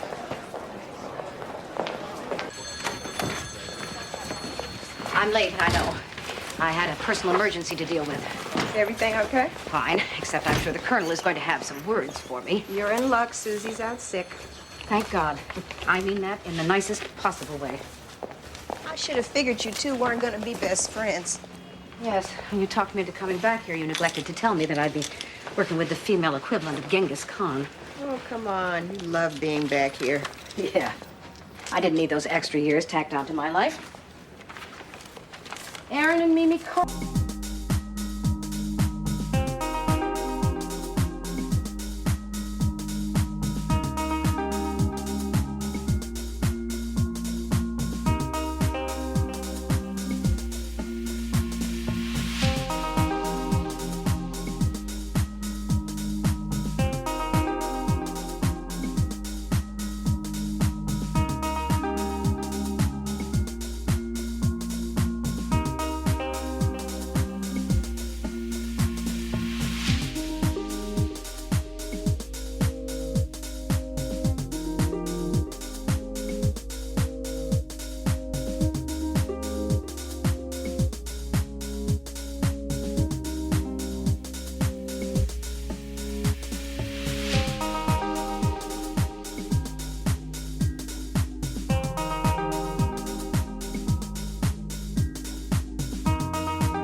Kelly, Mamie. They let things like this slide. Really? Cops mess up? You're just going to let this lunatic roam the streets looking for more victims? No, after dinner, I'm gonna slip into a phone booth and turn into a superhero. Then I'm gonna go about restoring justice to the northeastern United States. And parts of Canada. No, I don't do Canada. Not enough crime. Amy, I'd like a word with you.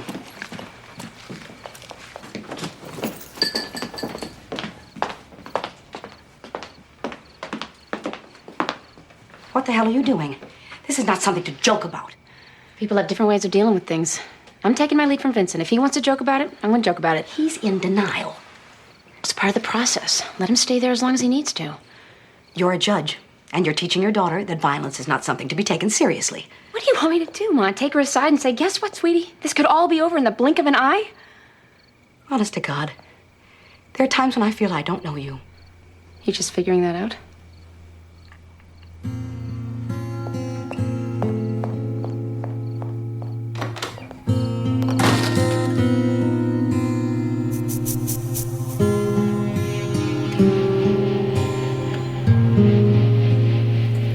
I'm sorry that you had to come out here because of this. The fact of the matter is, my mother-in-law just doesn't like me. She never has. Isn't that right, Aaron? My mother doesn't like anyone. Do you know why she thinks you are emotionally abusing your son? Because she doesn't approve of anything I do. She didn't want me to send him to a Montessori school. She thinks it'll make him a sissy. I'm raising him as a vegetarian. That bothers her, too. And Terrence is how old? He's 4. And he's doing well in preschool? His teacher says he's one of her brightest students. And I assume you have no complaints about Mimi as a mother. She's a great mother. The problem is, I'm just a little more progressive thinking than most people, certainly more so than Aaron's mother. She's very three-dimensional. As opposed to? Well, Aaron and I are fourths, and so is Terrence, naturally. Fourths? We're not restricted to the same time-space continuum as everyone else. You aren't? Honey, Ms. Gray doesn't want to hear about that. Why not? I'm not ashamed. I didn't do anything wrong. Aaron had a bad experience because he was abducted by a negative strain. But my encounter was with the positive strain. Strain? Of aliens. I see. It wasn't my choice. It happened right after Terrence was born, and nothing has been the same since. How so? Well, I am completely unstuck in time. I move in and out, which makes me very susceptible to alien contact. Would you like some more coffee? Oh, thank you. Yes. Your Honor, Robert Chetwynd's just before you convicted of manslaughter, and yet he killed no one. He didn't shoot Jennifer Marquardt. His biggest mistake was being in the wrong place at the wrong time. He did not know that these people, these gang members, were planning an assassination that day. And he certainly did not know that an innocent young child would die as a result. Mr. Harbert, these arguments were rejected during the trial. He has been found guilty as a joint venturer in this killing. What I need to hear from you now is why Mr. Chetwynd should be sentenced as a juvenile rather than as an adult. I'm getting to that. The most glaring fact, Mr. Chetwynd is a juvenile offender. He's 15 years old. Yeah, I'm aware of that. You have to do better. It's his first offense. Yes, but it is for manslaughter. Your Honor, the defendant didn't just fall in with the wrong crowd. He was a member of the gang. No, not officially a member. What does that mean? He hadn't earned all his badges? He realizes he has done wrong. He feels remorse. He wishes he could take that moment back, but he can't. He's now throwing himself on the mercy of the court, and we beg you to consider leniency in this case. Mr. Chetwynd has spent his life in and out of foster homes. He has no family, no role models. In state training school, he has a chance to be rehabilitated. In prison, he will learn to become a hardened criminal. He already is a Mr. criminal. Marquardt, I can't begin to imagine your loss. However, if you can't control yourself, I'll have to remove you from this courtroom. Mr. Harbert, you requested funds for an independent psych evaluation. I seem to be missing the paperwork on that. Yeah, my psychologist hasn't completed his investigation. I thought you were prepared for this hearing. To be candid, I expected him to be here today. Did you summons him? No, ma'am. Okay, well, we'll take a 30-minute break so that you can contact your prospective witness. In the meantime, I expect you to get your act together. Yes, Your Honor. We'll hear the victim impact statements after the break.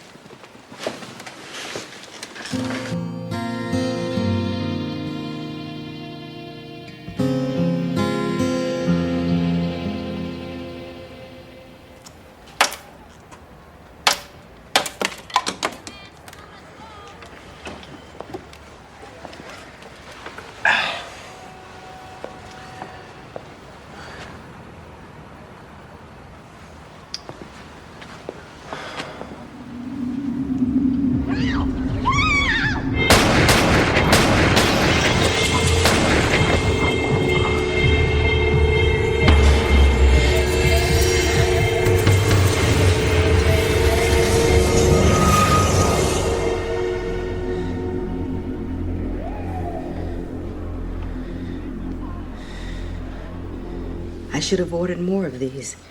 This is Jennifer's school picture. She was 10 years old when it was taken, 2 months before she died. Jennifer was a smart, happy girl. She played the piano, and she was gifted too. Her teacher told me that she had never seen any girl of Jennifer's age with that much natural talent.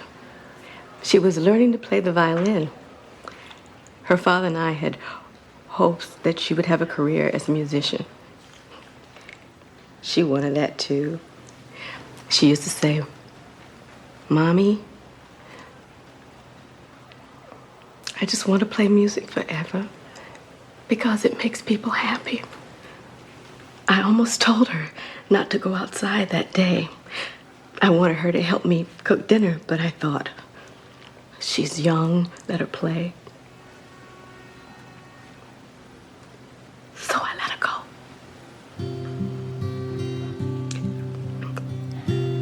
If I hadn't, my baby would still be alive.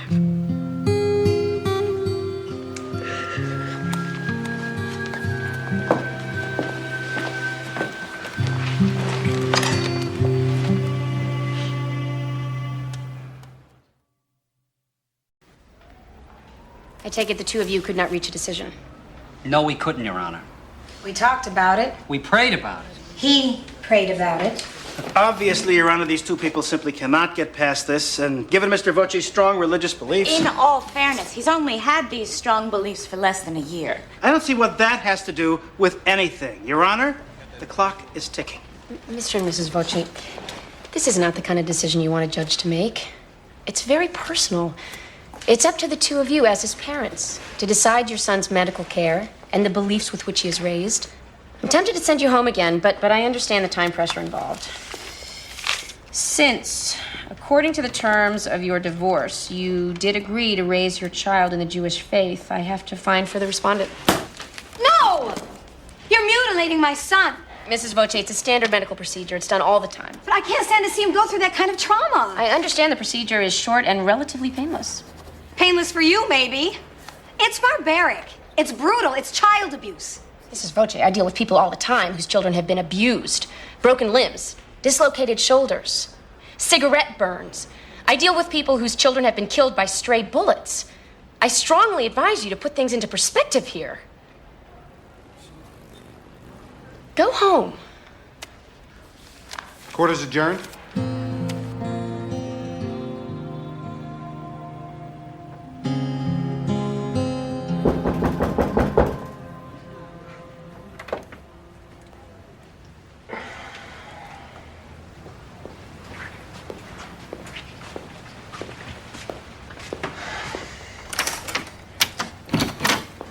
Mr. Gray, I'm Detective Warren. You ready to go? Go where? I thought somebody called you. We have a suspect. They're putting together a lineup right now. We need you to come down to the station. I don't know how reliable my identification's gonna be. I mean, I just got a quick look at him. Well, Miss Matthews is down there right now. If you both pick out the same guy, we'll have a very strong case. Your Honor, at this time we called Jennifer's younger brother, Vaden. How old is he? He's 6. Your Honor, really, do we have to hear this testimony? This kind of violence affects a lot of lives. I don't think age is a factor. His loss is as profound as anyone's. We've already heard from the child's piano teacher, her Girl Scout leader, and her aunts and uncles. I think the impact of Jennifer's death has been well established. Well, in the case of a child this age, I would have preferred a letter. But I will allow it.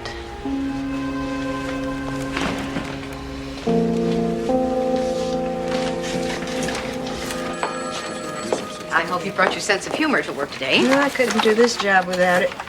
Mr. and Mrs. Carter are a perfectly average couple raising what appears to be a healthy, bright child. The only problem here is that Mrs. Carter was recently abducted by aliens. Aliens? Fortunately, they were a positive strain. So it wasn't a bad experience. But now, their child has been selected to speak to the orb, which, as far as I can tell, is a large, glowing extraterrestrial egg somewhere in Arizona. What? You have a problem with that? The scary thing is, there's nothing we can do about this. There's no law against raising your child among aliens. There's always something you can do. You just have to be creative. I had a call from a Detective Dijon today. He's investigating your son's case, and he said that you were using your position here to speed the process along. I take it he's not happy. He wanted to speak to Susie. I ran interference. Maxine, sometimes you get a little too creative. Any mother would have done the same thing. The average mother does not have your connections. Are you reprimanding me? I'm just warning you. If Susie had found out about this, she would have airmailed your head to you. I'm not afraid of her. And I don't apologize for trying to help my son. No, ma'am. You are doing this for you, which is fine as long as you realize that vengeance is not going to fix it. You're still going to wake up at 3 in the morning and think about how you almost lost your son. I don't know what to do. Have a breakdown. You deserve it.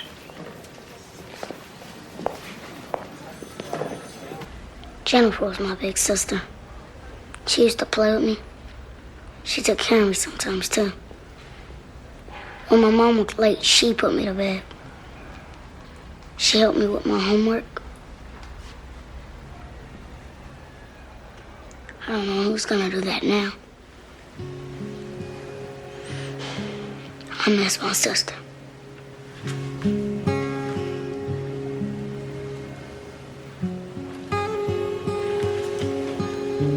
Let's take a 5-minute recess. The court's in recess for 5 minutes.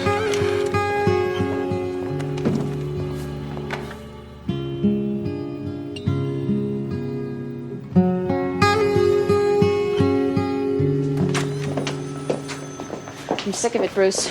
I'm tired of the excuses. He didn't have a family. He didn't have structure. He didn't have role models. Well, it's all about what he didn't have. Well, that little boy, he does not have his sister. And that woman does not have her daughter. You want to talk about loss? You want to recuse yourself? No, just because I'm in there wanting to rip the guy's head off doesn't mean I can't be impartial. There's nothing wrong with taking yourself off this case. Yeah, right. And the rap is that Judge Gray is too emotional for the job. You can't worry about what people say. Yes, I can. I have to. Your brother was nearly killed. It's a valid excuse. Oh, so now I'm in the league of people who make excuses for their behavior. Well, somebody has to be responsible. Besides, I'm not biased. I'm responding to evidence. That's what judges do. They listen to evidence and they respond. You haven't heard from the defense yet. Maybe that's the problem. Yeah. Yeah. I'm just sounding off. I'll be okay. Just go back in there. You're crying. No, I'm not. Can you call a 20-minute recess?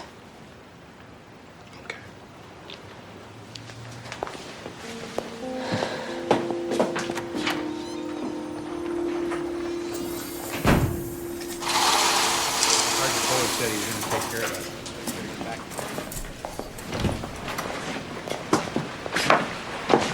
Hey. Hi. Ready, Mr. Gray? This way, please.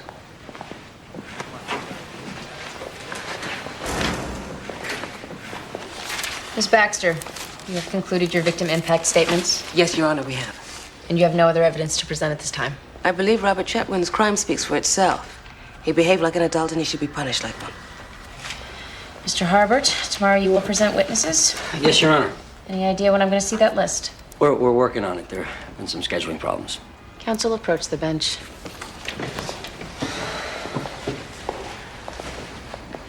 Mr. Harbert, what's really going on? His mother's disowned him. His father's never been around. He's not exactly a star pupil.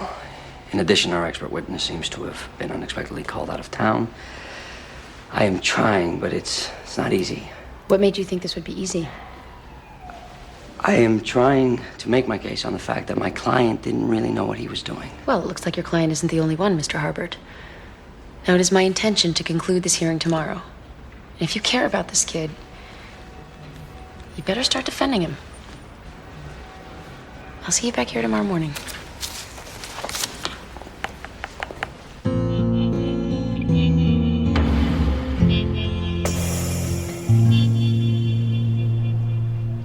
2.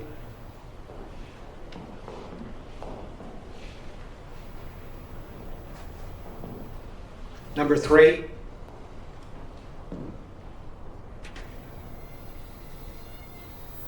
Number 4.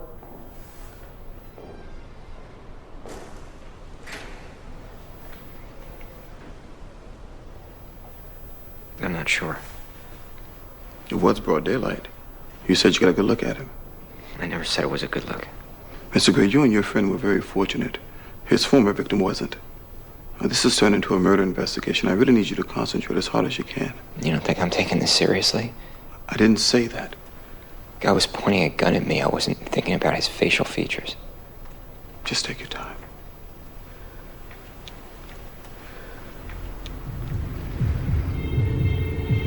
Hey, what's going on?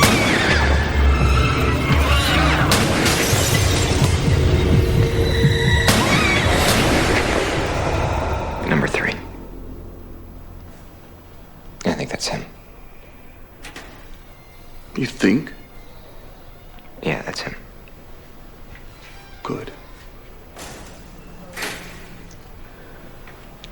We've got 14 cases this morning. Break for lunch, then we hear from the defense in the Chetwynd case. This lawyer managed to scare up some witnesses. One, Just one?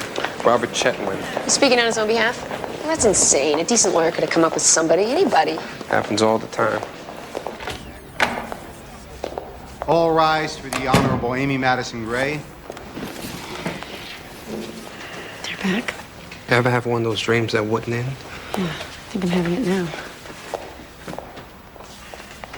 Be seated. Counsel, tell me we are not still arguing the circumcision issue. No, Your Honor, it's a different issue. What? Mrs. Voci has stopped nursing her child. Mr. Voci feels that this will have a serious effect on his son's mental and physical well-being. Mrs. Voci stopped breastfeeding because she was experiencing grave difficulties. Her nipples are cracked and bleeding, and she got an infection. Well, that's really more than I want to know. Mr. Voci does not have the right to force her to continue with this. It's a privacy issue. According to the terms of their divorce, both parents must agree on any decision about the child's physical health. Plenty of babies thrive on formula. I wasn't breastfed. Well, you're not the issue here. Whoa, whoa, whoa, whoa. I want to stop this in its tracks. I have spent more than enough time dealing with this penis petition. Could you excuse me for a moment? All rise.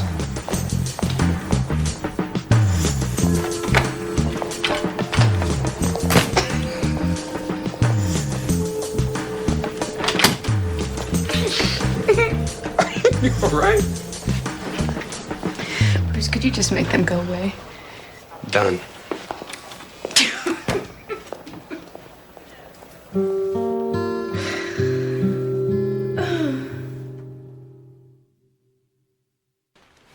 I had a bad dream last night. Really? What did you dream? That Miss Shalewy was my mother. Wow, that is scary. And she was trying to shoot me.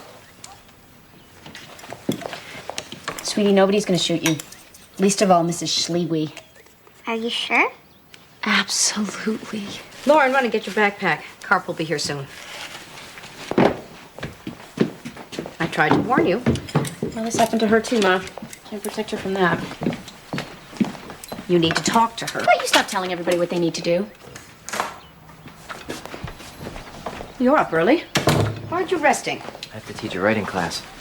Can't you take some time off? I feel fine. I just came by to give you some news that's gonna make you happy. They caught the guy. They did? When?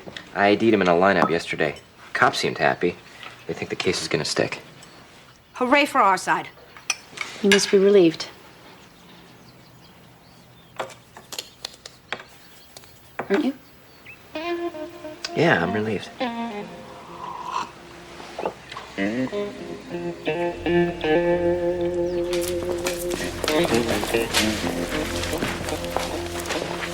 Chet, when you realized you were still under oath. Mr. Chetwynd, tell us a little about what your early childhood was like. I'm the youngest of 6 kids. My dad was never around. My mom couldn't deal with it, so that's why she sent us away. Sent you where? I lived in some foster homes. The record says you've lived in 6 different homes altogether. Is that correct? Yeah, something like that. The record reflects, Robert, that in 2 of those homes you endured physical and sexual abuse. Is that correct? Yeah. Tell the court what happened the night Jennifer Marquardt was killed. I was just hanging out on the street, looking for something to do. Then these guys came around, asked if I wanted to go for a ride. So, you got in the car. Why did you get in the car? I heard some talk on the street about payback. I saw Snoop's Glock. I don't know. I guess I just wanted to see what would go down. First, we just rode around for a while. Got some beer, listened to music. Then we pulled on to Market Street. There was these 2 guys standing on the corner. Someone said, "There he is." And then Snoop pulled out his gun, started shooting out the window. Happened so fast. Did you ever see Jennifer Marquardt? No. Did you pull the trigger? No, it was Snoop. Are you sorry about what happened? Yes, I am. Mr. Chetwynd, you are basically speaking for yourself. You are the defense. So now is the time to tell me exactly how you feel about what happened. Can I read something? Yeah.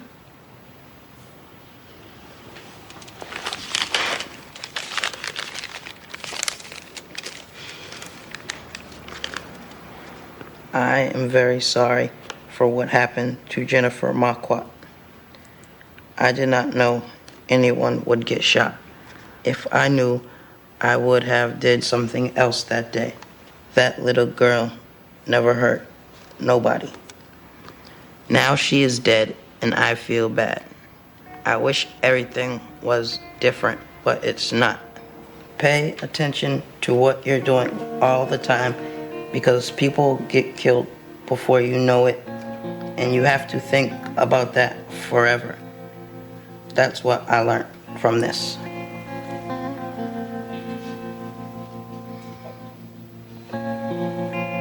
That's all I got.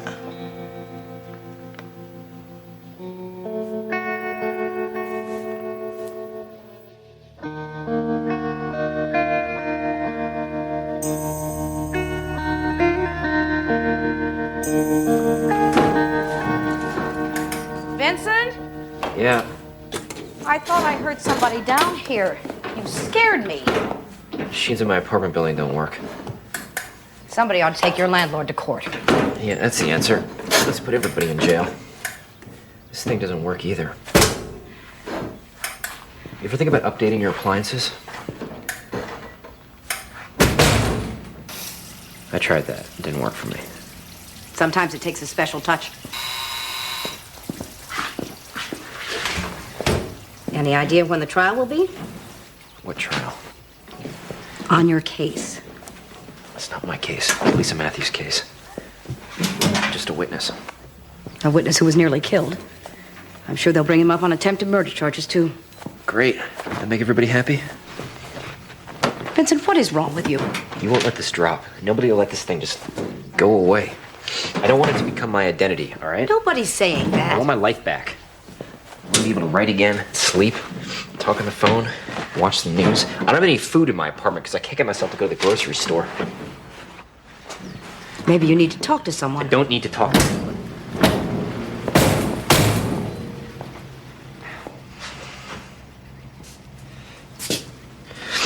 I need this to stop. I had this moment where I wanted to let him go. I just want to say, it's all right, never mind. You did the right thing. I don't even know what that means.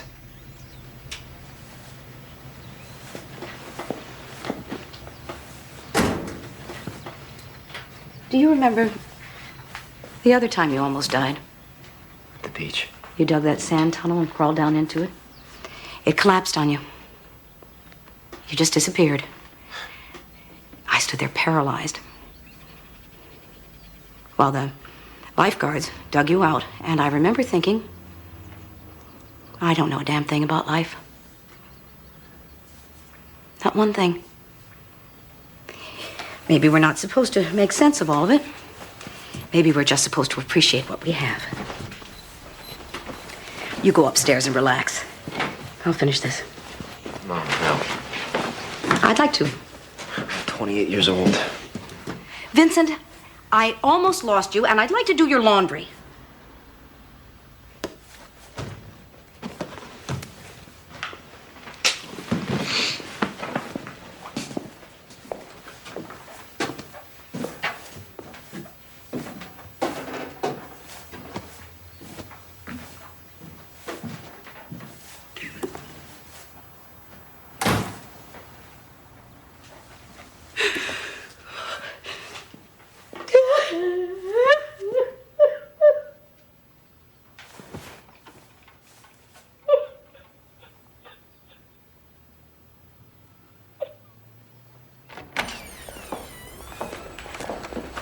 All rise. Be seated. Ladies and gentlemen, well, the effects of violence are far-reaching. As we've seen in this courtroom, countless lives are affected. A child has been lost. That loss is grieved by her family, her friends, members of her community. A young man stands to have his life completely changed by my decision. I have to tell you from my gut that it sickens me that crimes like this occur. The children are lost, almost on a whim. That these atrocities occur in the town where I was born and raised. Mr. Chetwynd's defense left a great deal to be desired. When he spoke on his own behalf, I have to admit that I was expecting to hear something more substantial. Something that demonstrated true remorse. An indication that he fully understood and took responsibility for his actions. What I heard was not very sophisticated, not very well thought out. What I heard were the words of someone whose emotional development has been greatly hindered by his circumstance. What I heard were the words of a child. No decision on my part could make up for the loss of Jennifer Marquardt. No sentence I could pass would justify it. My goal is to punish the crime while preserving some hope, if possible, that the juvenile can be rehabilitated and brought back as a productive member of society. Sending Mr. Chetwynd to adult prison decreases those odds. I hereby sentence Mr. Chetwynd to 4 years juvenile state training school. How can you live with yourself? Judge Gray, that boy killed my child. Have you no conscience? Have you no shame? You cannot address the judge. I just want her to look me in the eye. Please. Just let her look me in the eye.